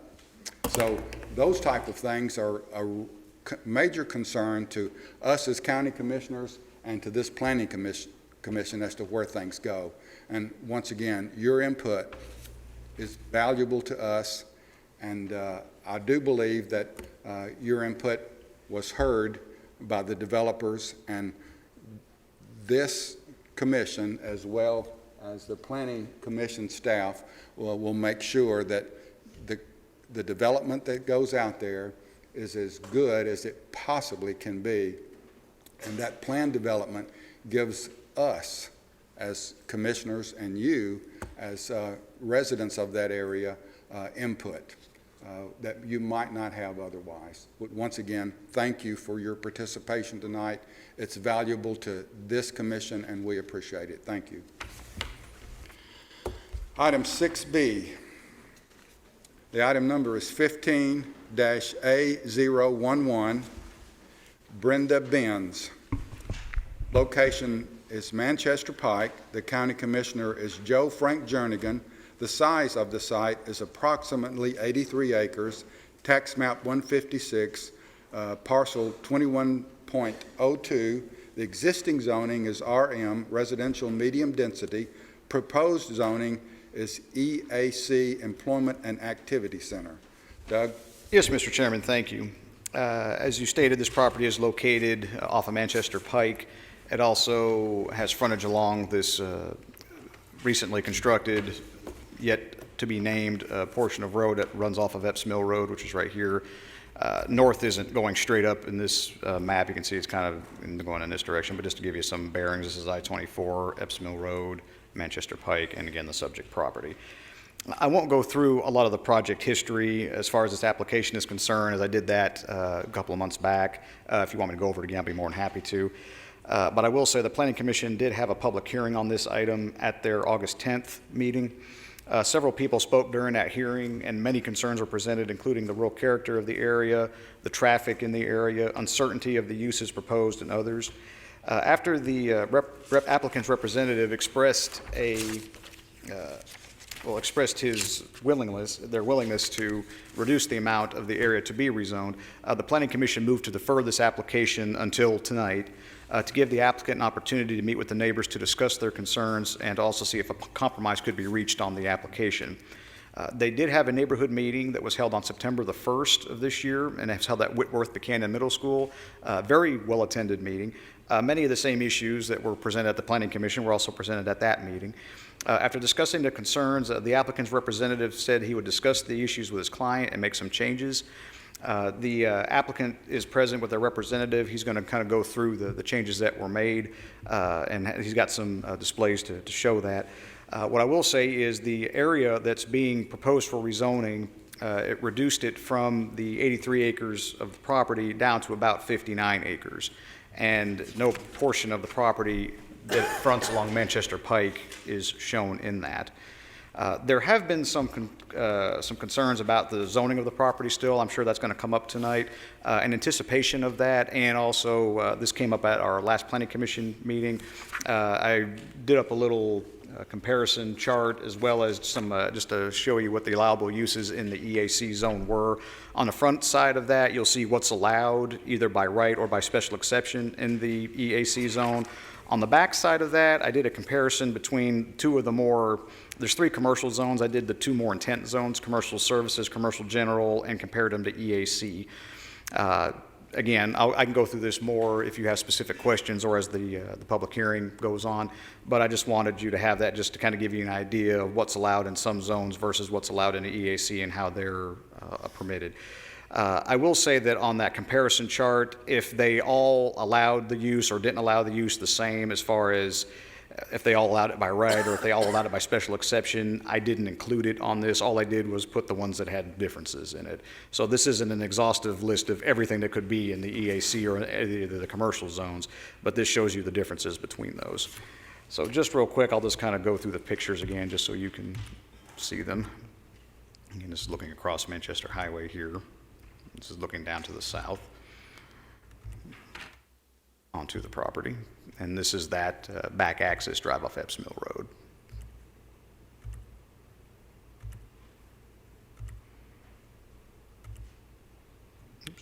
With that, I'll be happy to answer any questions you may have. And I know that the applicant has a brief presentation. I believe one of the members of the audience who's here, he also has one here that we've got loaded up. Doug, before we get into the public hearing, we deferred this for, I think, 2 months. Correct. Back before us now. The reason that we deferred it was to allow more conversation between the developer and the residents out in that area. Can you once again re-explain what's changed? Yes. Well, I'll tell you what, I'm just going to go ahead and, I may be jumping the gun here, but I'm going to go ahead and pull this up. And Mr. Clyde Roundtree with Huddleston Steel Engineering is present. He's going to go into this in a little more detail. But ultimately, this is pretty much what was agreed upon as far as the line is concerned. You can see this is the existing house here and some barns in the back. This area, this red line here is kind of the separator between this area here to be zoned EAC and this area to remain RM. So as far as the zoning of the property is concerned, the actual amount of property to be zoned, this is the separating line right in this area. Now, again, there are still some concerns, I think, about the actual zoning they're asking for, the EAC. We'll just have to kind of, proceed with that as the hearing continues. Anything else for staff before we open up the public hearing? At this time, I'll declare the public hearing open, and we'd like to hear from the developer to start. I believe you have a presentation for us.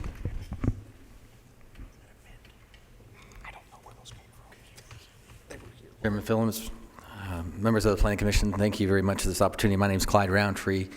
I'm a planner with Huddleston Steel Engineering, and I'm representing Mrs. Brenda Benson. Brenda, thank you for walking through this process, and I'd also like to thank the Buchanan community folks who participated so passionately about this project. Since our last meeting, we participated in a in a community meeting, as Doug had mentioned, and in that process, we gathered the concerns that the community has, and their primary concerns are really protecting the rural character of their community. That's what they've been fighting for the whole time, and really that relates around Manchester Highway. They also have a concern over the zoning, what the potential is, what potentially could happen there. Specifically, they're concerned about, additional kind of truck traffic, that situation, and they're also concerned about the Ups Mill interchange and where that fits in the priority list of terms of enhancements. But as far as what our requests are concerned, when we last came before you, we had asked for the whole acreage to be zoned EAC. Doug, if you can put up exhibit number 1. So that's what brought us to this point, and that's where a lot of contention was brought. Basically, the EAC zone went all the way up to Manchester Highway. Very big concern about how that would be as far as rural presentation, what would be preserved. Mrs. Benz's house is actually in that zone as well, so they were concerned over her home, what would happen to her home. So our action was to go, what can we do to kind of bring a level of compromise? So our first meeting, this is what we brought to the table. Slide number 2. And the blue area represents Mrs. Benz's home, as well as 11 acres that would be dedicated just to stay RM.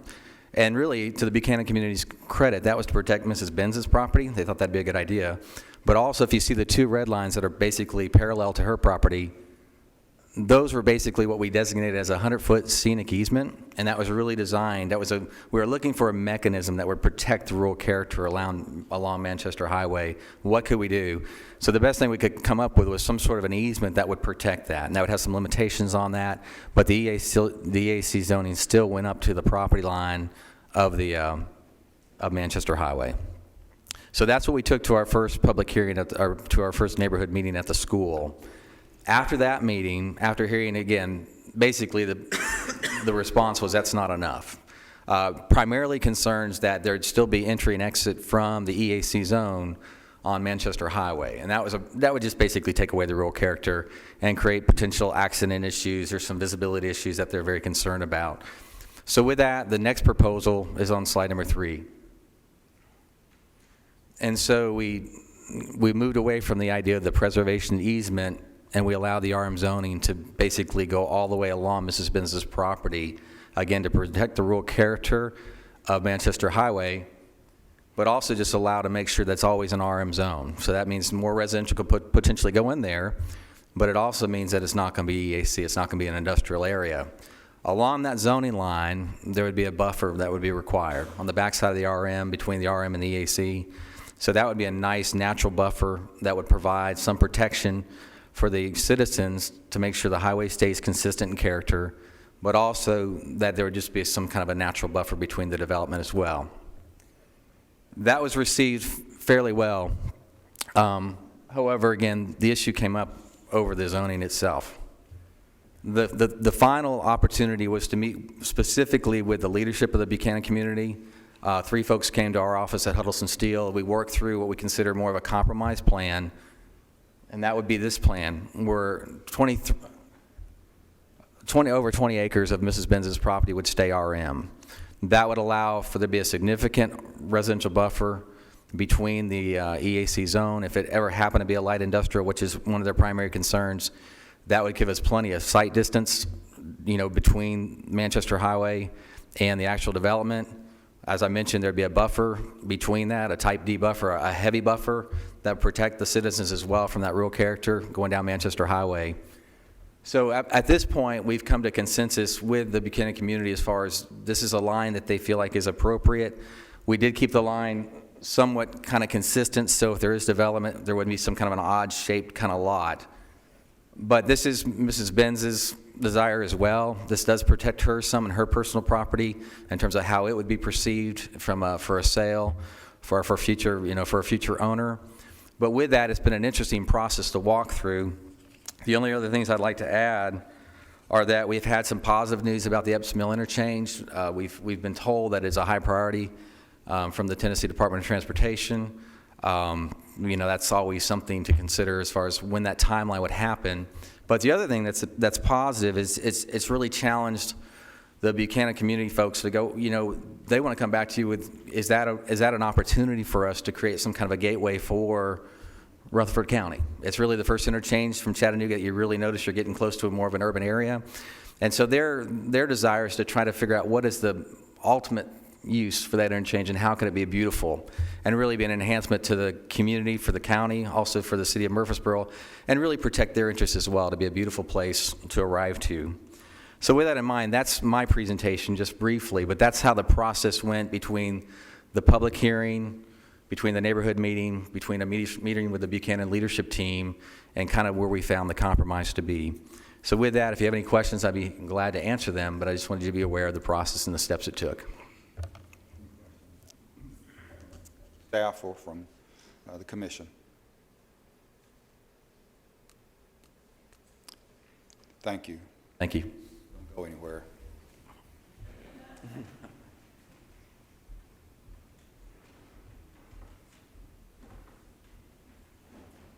My name is, sorry, I'm losing my voice. My name is Brenda Benz, and I live at 8990 Manchester Pike. My name is Brenda Benz, and I own and reside at 8990 Manchester Pike. I've owned this property for 21 years. I have lived in Rutherford County my entire life. 4 years ago, TDOT condemned 2.4 acres of my land to put in a commercial road with city sewer. Adjacent to this road are commercial and industrial businesses. Adjacent to my property is a manufacturing company with a testing facility on site. Due to the frequency and type of noise and volume of noise and this commercial road being in my back door, I'm no longer comfortable living there. Originally, I had requested all the property be rezoned, but going to the meetings, I addressed those concerns and I took off everything along the Manchester Pike. In closing, I'm at a point and place in my life where I just want to simplify by eventually selling. This property may not sell for years. Nothing is currently on the market, but that is my purpose, to eventually sell. Thank you. Thank you, Ms. Benz.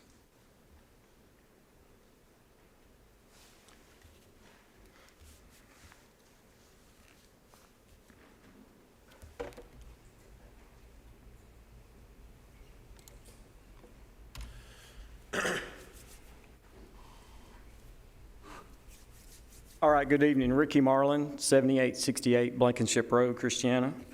Good evening, Chairman, staff, and members of the commission. The good news is my presentation is about a third of what it was 2 months ago. It was pretty long last time. I'll keep this as short as I can. And you probably notice you haven't got a lot of phone calls this month, and we're trying to be respectful of your time and of well, just of your time, basically. So we come tonight humbly and respectfully asking for a few things. As you already know, I do represent the Buchanan Community Alliance, and I'll have some reminders on here about the property and some of the issues there. And but we probably won't have a lot of other people get up here and speak, and that's also respectful of your time, and I think you'll understand why when we get through with this presentation. Next slide, Doug.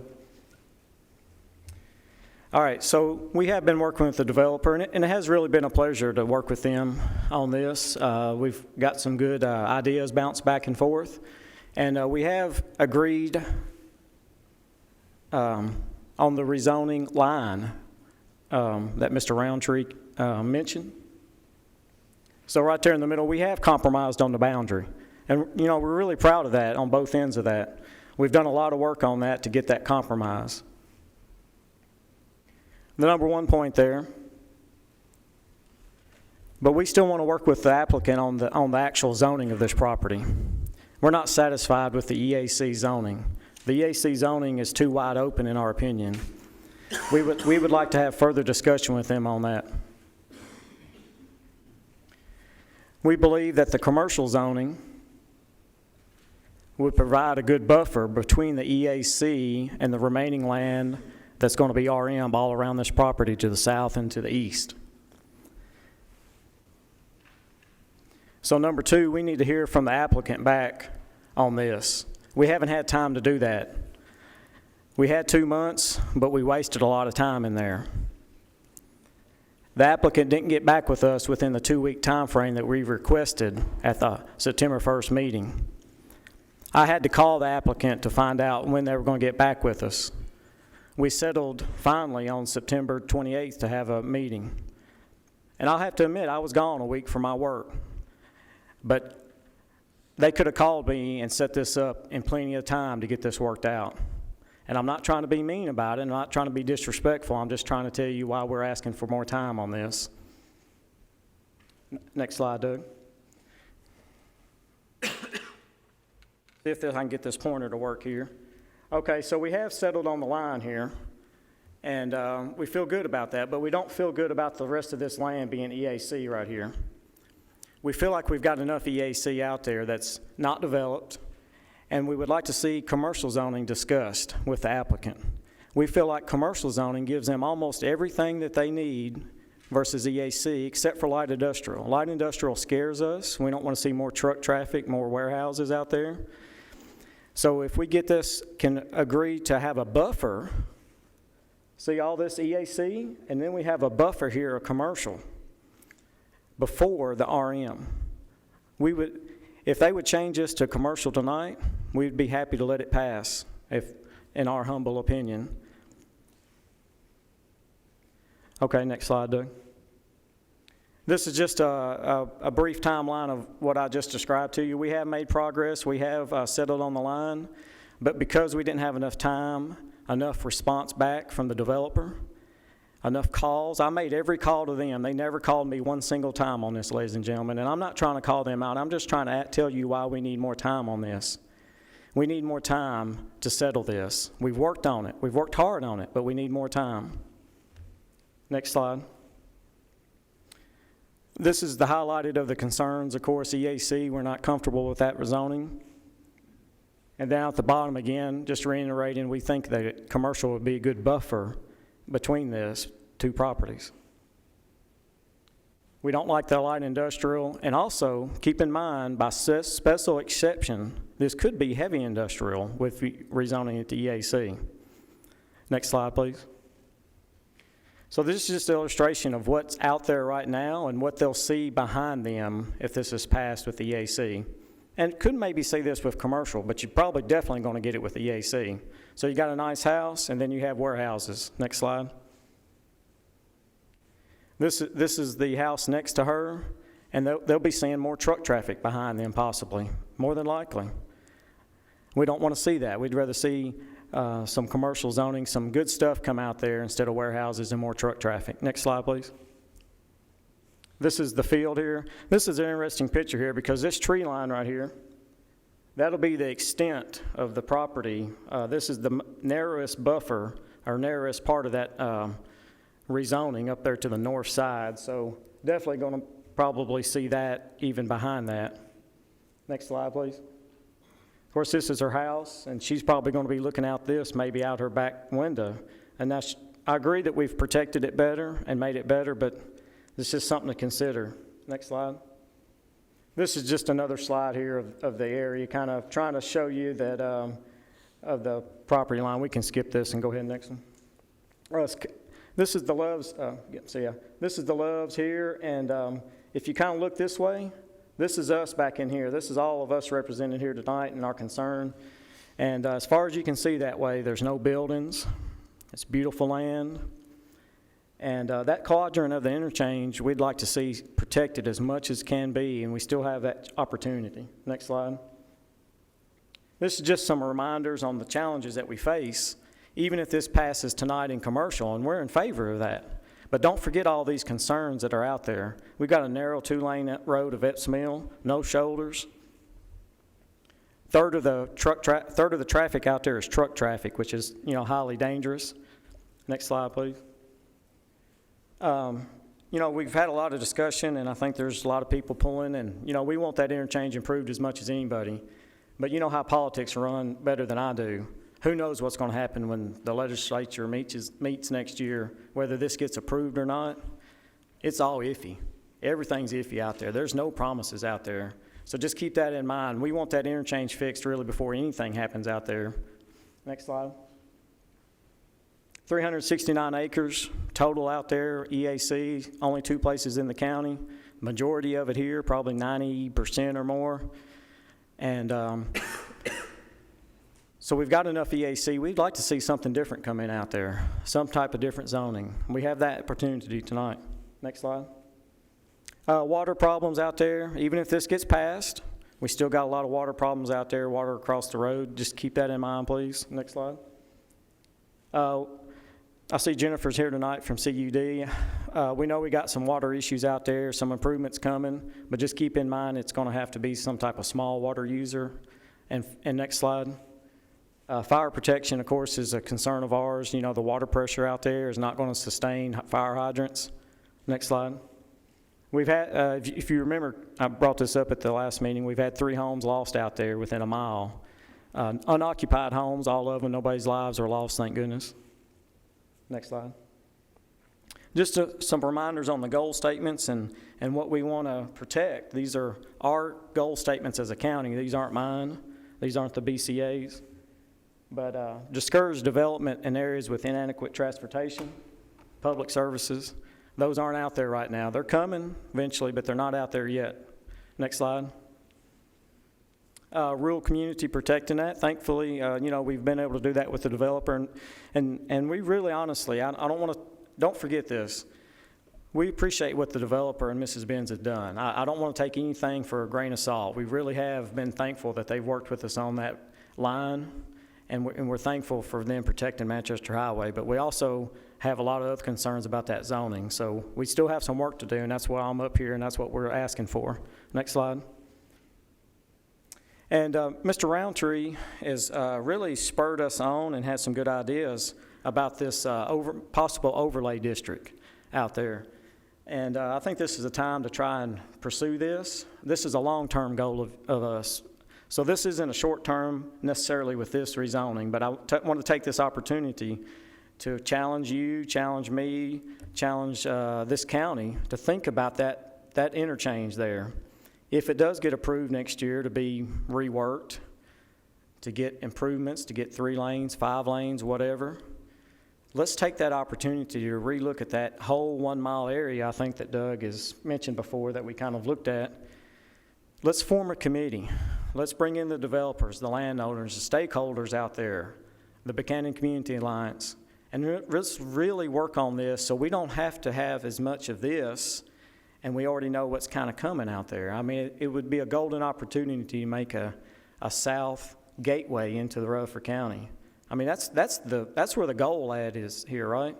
That's where you make everybody happy as much as you can. So it's a good chance to do that. Next slide, please. Just another slide about inadequate services. Next slide. Just another chance right here, and I guess I got a little bit ahead of myself, but this is a chance to enhance the community relationships and with us and with landowners out there to form a committee and do this. So, you know, maybe in the next couple of months we can look at doing that. I would really appreciate it if there was further discussion on that. Next slide, Doug. So here's the last couple slides, and I'm about done. I know that makes everybody happy. This is just some reminders of what commercial can do for us. Okay, commercial is described, commercial neighborhood district, activities that can be located in close proximity to residential areas. That's exactly what we got here. Looks like a golden opportunity to have this zone commercial. We've got residential areas right next to it. She's got her house right next to it. We got our farms and families and houses right next to it. We would really be in favor of this zoning. And also, right there in red, ensured compatibility with adjoining and nearby uses. Sounds good. Next slide, please, Doug. This is Commercial Services District. We'd also be in favor of this. One of the big highlights here is it's not intended to generate large volumes of truck traffic. Boy, we're really in favor of that. We got enough traffic out there with Loves and the trucks parking on the side of the road. Good opportunity to have it zone commercial, and we'd be in favor of that. I think I got one more slide maybe. Overview, yep. For all these reasons, we would think it'd be better zone commercial than EAC.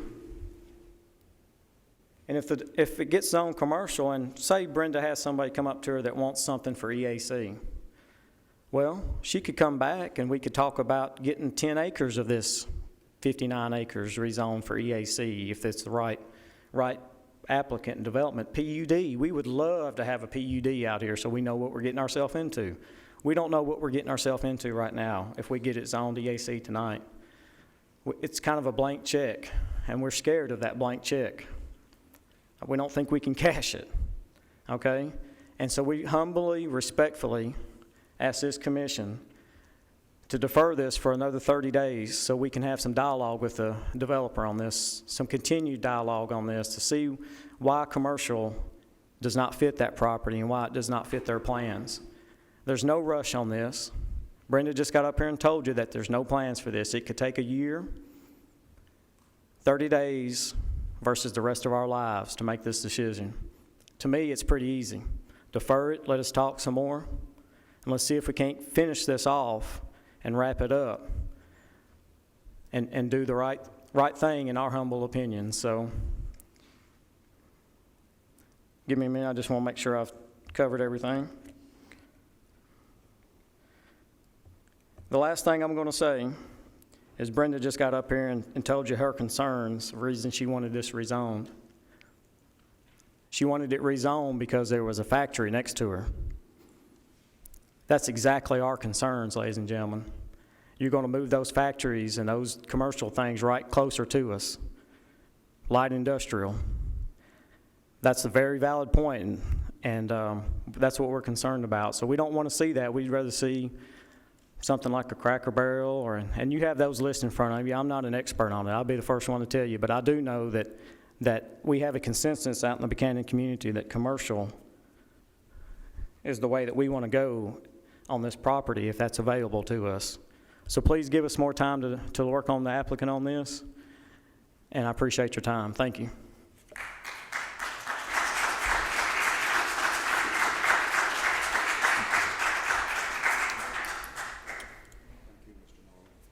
Anyone else?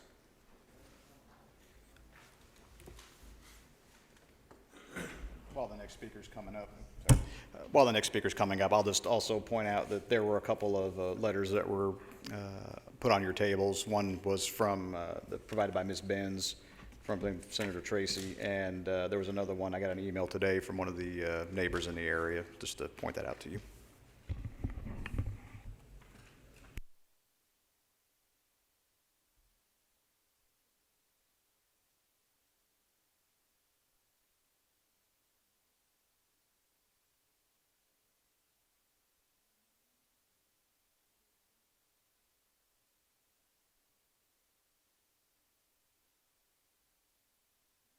Getting to be a habit, isn't it?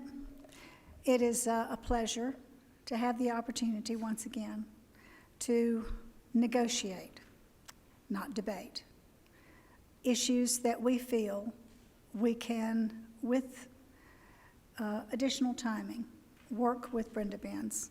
I'm very grateful to her and Mr. Roundtree, Clyde, for their time and consideration to the needs of the community.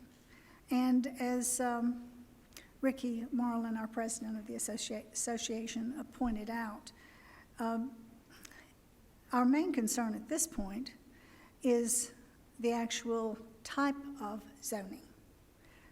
As Ms. Benz pointed out, and as Ricky made a point to state, the very reason that she's no longer content to live in her gorgeous home, which I have not had the pleasure to be on the inside, but I have admired frequently from the outside.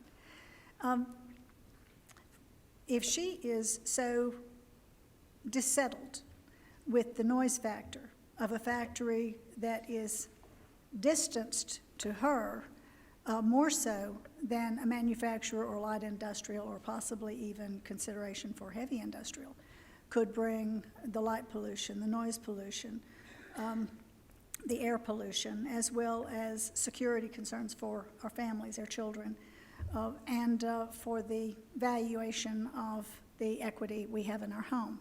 All of these things are concerns that matter to us too. Can you imagine if we all decided to try to sell out, get what we could get, take the money and go?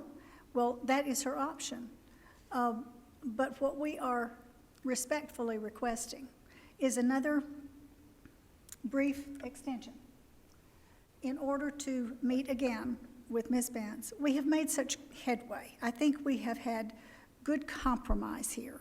And in order to meet the best interest and the needs of everyone, so it's a win-win-win for everyone, including those of you who will make this decision.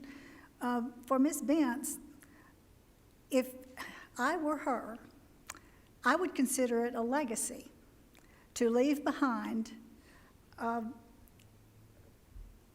gateway to Epps Mill Road, Buchanan community, that would be an enhancement to Rutherford County. And since it is the first entrance from the south coming I-24 and the last exit from the north, we have this golden opportunity to make this transition into something where you can have, and I do not have the pictures with me because of the fall break and the limited amount of time that we had once we did not, at the time I spoke with Clyde Roundtree, that we did not get the extension on Friday as we had hoped. I did not have a chance to get these developed, but I have gone to several exchanges to look at their bridges, to look at their right-of-ways onto these exit ramps. And amazingly, some small communities have done a much better job than we have. When you consider what we have to the north of us at Waldron Road, and what we have potentially that we could do to the far south of us with Epps Mill Road. And it can be a vast difference in the quality that we bring to the county itself. I want to add that it isn't, as Carl Messinger, a famous psychiatrist, said, it isn't attitude, it's attitude more than facts. We've listened to a lot of facts from both sides, and now we get down to the positive and constructive attitudes to move forward. With this additional time, I believe that we have made significant progress in our negotiation, and that we could possibly meet the terms that would be suitable for Brenda Benz, as well as for the community that Ricky and I are representing, keeping in mind that we are not here just as individual spokespersons for our own best interest. We're representing not just a few, we're representing the Buchanan community. That alliance consists of hundreds of people. Can you imagine having hundreds of people here to each state their case? You got quite a bit of that in the last meeting, about 3 hours worth. So basically what we're bringing before you tonight is, since she does not have a buyer presently, ultimately we can appreciate the fact that she wants to sell when she does have that opportunity. What will 30 more days hurt to sit down, look at the potential and the possibilities? I have personally spoken with people who could be interested in placing a hotel, restaurant, clinic. If you put light industrial there, then not only have you killed that opportunity, and it's a golden opportunity because she, and we don't have it up there, but she has a perfect area facing the interstate that would be ideal for a nice hotel. You could have a veterinary clinic, you could have a dentist, you could have an acute care clinic. There are any number of things you can do with the commercial. Am I right? Okay. That would benefit everyone and present this as a gateway into Rutherford County. And that's what we're asking. So I hope you'll consider that before you make a final vote. This is not meant to be a lesson on psychology, but it is a test in humanity, a matter of what is to the best interest of everyone's concern. So we respectfully ask you for that extension. And hopefully, and I feel almost assured that Ms. Bentz and Mr. Roundtree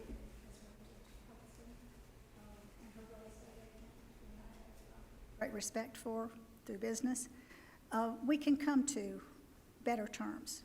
And it will be a win-win-win for everybody immediately pertaining to this issue, but also for Rutherford County and what we will be bringing to our area.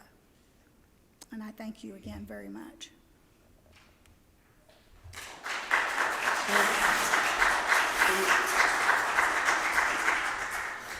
Thank you.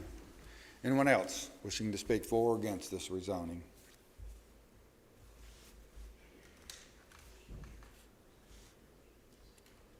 You can just state your name to the microphone there, please. Janet Stevens. I live at 9996 Manchester Pike. I'm about 8/10 of a mile from Epps Mill and even closer to Ms. Benz. I live across the road from the Ingleson property. I think the whole community ought to lobby their legislatures to change the interstate exit 89 and Epps Mill Road. I talked to a fellow at TDOT, and he said that's the only way we would get it changed is through our legislatures. And we need to do that. We need to quit acting like Chicken Little, that the sky is falling, the sky is falling. It's not. Change is coming. We need to be prepared for it, whether it's 2 years or 10 years down the road. Get together with everybody and lobby our legislatures to get the roads changed and the interstate changed too. Thank you.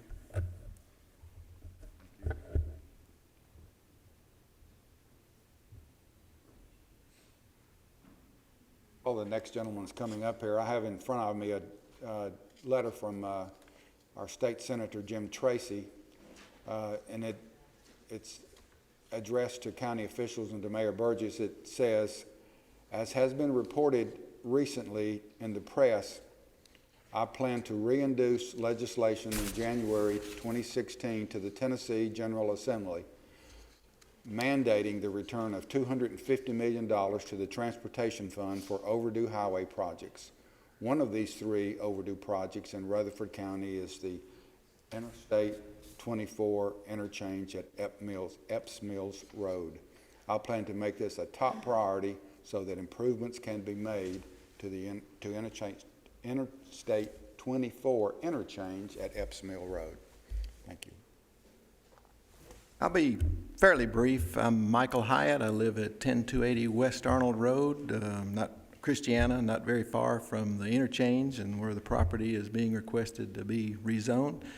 I just want to reemphasize what Ricky was saying about EAC. This doesn't have to be EAC. Commercial services or commercial neighborhood would give Ms. Bentz pretty much everything that EAC would give, except the light industrial type of a development that could potentially turn into heavy industrial. And that's basically what we would like to compromise with. Commercial would give Ms. Bentz nearly everything she wants as far as the potential development of the property. And it would maintain the character that we'd like to keep in that part of the county, and also pretty much satisfy everybody. If this was probably being requested tonight for commercial services or commercial neighborhood, well, I don't think there'd be any objection. So I just want to reemphasize that fact before we leave here. And I appreciate all of you listening to everybody and Ricky's and the other presentations that have been made have been very helpful. And that's about all I have to say, really. So I thank you for your time again. Thank you.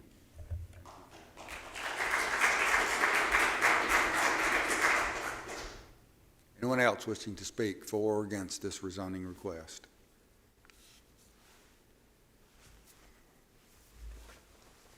Seeing no one, I'll declare the public hearing closed.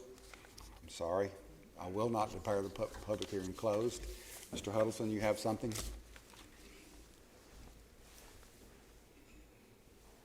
Thank you, Chairman Phillips. I'm Bill Huddleston with Huddleston Steel Engineering here in Murfreesboro, here on behalf of Ms. Benz, and I do appreciate the opportunity to address a couple things that have been said tonight. First of all, I do appreciate all of the input we've gotten from the Buchanan area residents. It has been a very positive process. There has been a lot of give and take. But we've made several concessions. Doug, if you would, can you put figure 4 back up? Figure 4 of Clyde's presentation.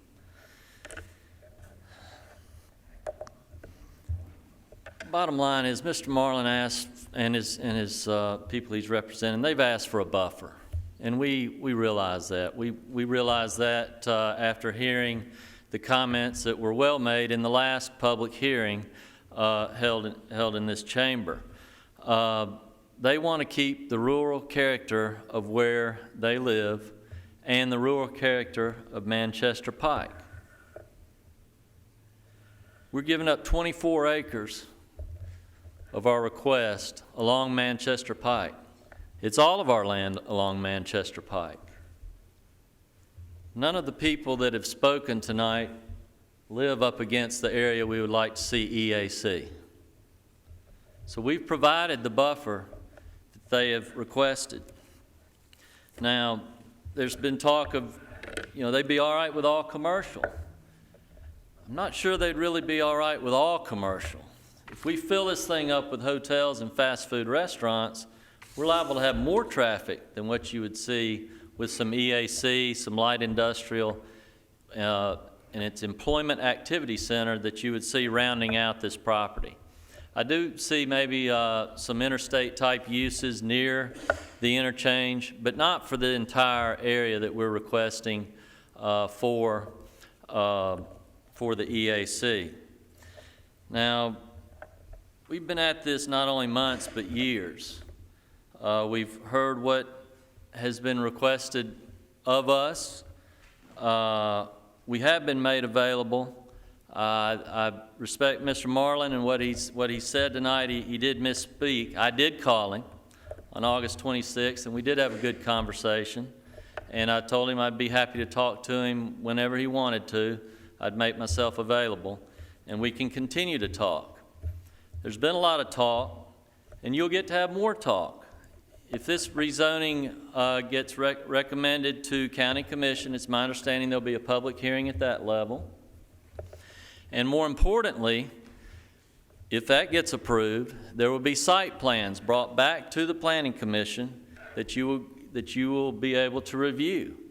At that time, you'll be able to make sure that we're providing the required landscaping buffer that will be required between the EAC and whatever is RM.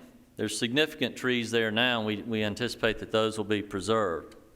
You'll also be able to make sure that dock locations, for example, if there are any, do not impact any of the neighbors. Of course, again, we're providing 24 acres between us and the Manchester Highway.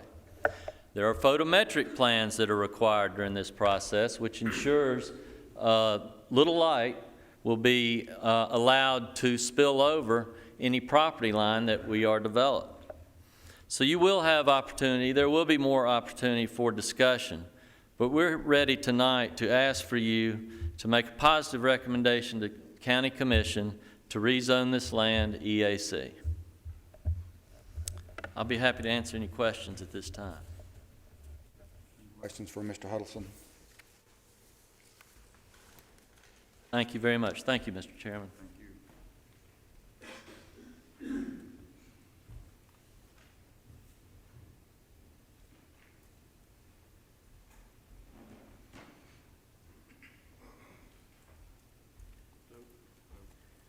I'm Mickey Harris, 9332 Fox Hollow Road.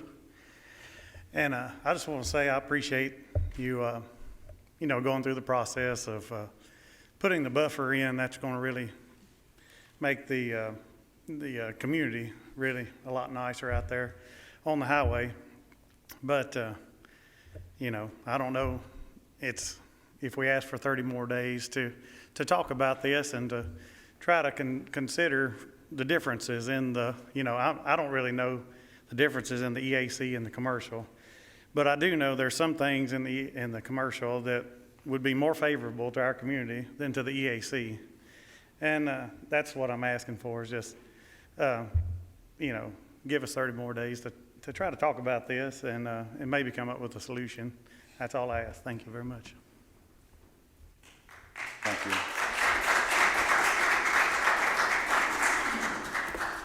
Anyone else?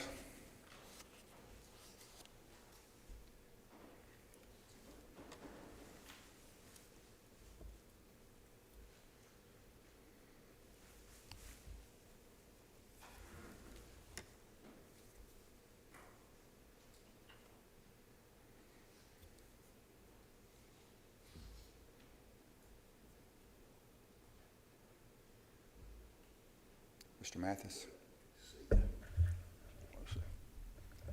I'm F. Murray Mathis, pastor of the Mount Carmel Baptist Church in this community that we're talking about. I'm F. Murray Mathis. I pastor the Mount Carmel Baptist Church in the area that we're discussing tonight. I turned 76 today. A few months ago, I was invited to come and preach at Mount Carmel. Now, I've been retired 4 times, and so it was a good opportunity for me to preach again, and I'm still pretty sharp when it comes to thus saith the Lord. And so I come with a little bit different idea, yet in agreement with Mr. Marlin a few moments ago. After I took the pastorship of the church, that precious lady who saw the future and introduced us to a new subdivision, Maples. And my church is in the vicinity of that church, of that development. And so I got to thinking what could happen in the future, because I've had the joy of building 2 great churches in this area. And I'm excited about the future. I'm excited about our discussion tonight. But what is before us right now may mean more to us if we will listen to Mr. Marlin. Why not grant another 30 days or another 60 days? You honorable folk that we're appealing to tonight, it won't hurt to put it off just a little bit longer.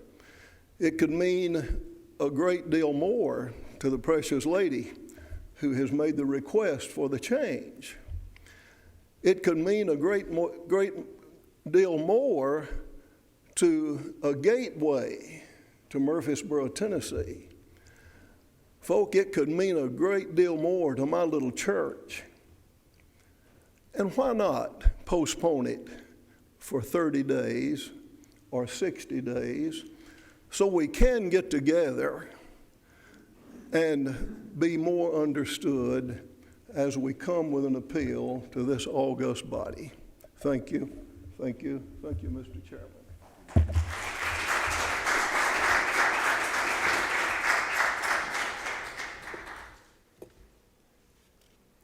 Anyone else wishing to speak for or against this zoning request?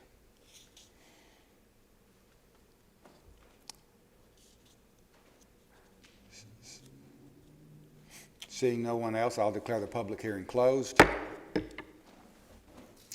Commissioners. Doug, I have a question. It appears that Barrett's is in the EAC zone. Is that correct? And it would be an example of light industrial. Is that correct? I think you could probably qualify it at that. Everything's inside for the most part. And that's one of the key characteristics of light industrial, at least in our ordinance, is that, it's contained within the building. Contained within the building. So, and anything that, if something heavy did want to go in, it'd have to go before BZA. Right. There are anything that was classified as a heavy industrial use would have to go to the Board of Zoning Appeals, and they'd have a public hearing, kind of like what we're having tonight. Did you say everything that was heavy? Anything, yes, sir. Anything that was classified as a heavy industrial use in our zoning ordinance would have to come back before the Board of Zoning Appeals for a public hearing. That would even be before site plans or anything like that to the Planning Commission.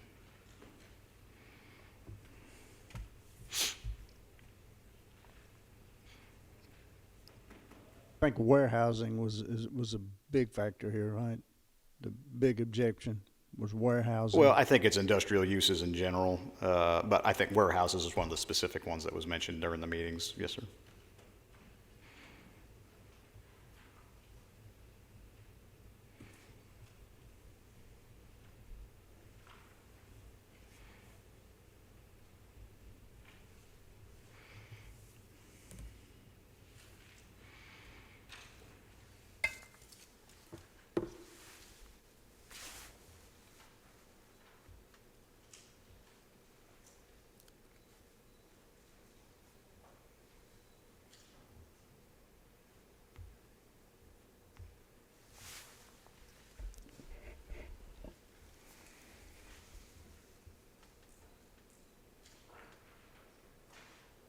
If you're waiting on some ray of light to shine here, why don't you go ahead, Chip? That may be it. First off, I do appreciate all those from the Buchanan community. To me, this is a prime example of how a community should work. And there's been a lot of input, a lot of give and take already. There's still a lot of questions. So some questions I have. Our infrastructure is definitely a concern. But again, tonight, there's nothing coming before us that has not been seen before, or that this body or bodies previous have not tackled. There's a lot of work that needs to be done as a whole. But as I look at this and I look at the concessions that have been made on both sides, EAC does bring different avenues to the table. Commercial services do as well, both good and bad on both sides. We have a responsibility to promote and to do what we think is best for this community and for this area. I think Ms. Benz has made some great concessions As I look at it, on the map, I do see a buffer that does help and meet the needs of what this community is looking for. I think based on what I see before me tonight, the system has worked well. Everybody has come together. I understand the need to want to look at potentially putting it off another 30 days or another 60 days. But I think where we're at tonight, we have enough information to proceed with making a decision or making a motion. And as I said in my seat tonight, again, I appreciate so much the Buchanan community and the work that they've done, the work that Ms. Benz has done, the work that her efforts have brought to this table. But at this time, based on the information that I have, Mr. Chairman, I would like to make a motion to approve this as EAC, subject to all staff comments. Second. If I can clarify, that's the revised proposal, correct? Yes, sir, that is correct. Motion to approve and a second. Other discussion? I want to say one thing, and one reason, I really admire the community, both Walter Hill, Cutoff Road, and this community. I think if our elected officials in Washington would sit down and work things out, nobody'd get what they wanted, but they'd move forward. A little bit of a rant there, but I think when you put the map up and you see EAC on four corners out there, to me, that's why this makes sense. And I do applaud the lady that got up and said we need to lobby our elected officials for that exchange out there, but I think we were looking at the same thing on the north side. We need to lobby all of our elected officials to improve the roads in this county. And when you talk to someone that says there are going to be 500,000 people here, nobody says where they're going to live, nobody says where are they going to send their kids to school, everybody says where are they going to drive. So I applaud that. I applaud both communities tonight and the Buchanan community in particular, and I second the motion. Other discussion? Chairman, I would like to reiterate one more thing. To continue to encourage, even after tonight, for the communities to still be involved in the process. Again, there's a lot more before, as others have mentioned already, there will still be opportunities to speak. There will still be opportunities for, as things come before this commission, as things do develop in that area, to call us, talk to us, provide their input. We don't want this to be the end. We want this just to be the beginning, to continue the dialogue that has already taken place, that has been good dialogue, but to continue to ask the community to continue to provide input as this process proceeds. Other discussion? Doug, is there ever a way to pull warehousing, pluck that out? Not with just a straight zoning change. Now, if you were to make an ordinance amendment that eliminated the use, that's a possibility to do with that. Or if it were somebody came in with a planned development, you can kind of tailor the uses to a specific district at that point. They could bring in not this in specific, but just in general. Someone brings in an application and says, these are the uses we want, these are the uses we don't. They kind of tailor fit it to what their application is. But just to say, we want to approve this zoning, but no warehousing, you can't do that with this type of a zone. How would you define warehousing? Is it a certain amount of workspace? Some small business would have one roll-up door and a 24 by 24 area in there. And how do you define warehousing within a zone itself? And you may have a lot of technical stuff, but No, we don't actually have a specific definition for warehousing. Now, that being said, a lot of when you look at the specific regulations in each of the different commercial zones and office zones, industrials, whatnot, they kind of make a distinction between, like you said, it's one thing if somebody has like a retail front and they have a small storage area in the back where they store things. It's a whole another issue is if it's primarily the other way around. It's primarily area for storage and they have a real small office. I think that's where the differentiation really comes into play, is based on that distinction.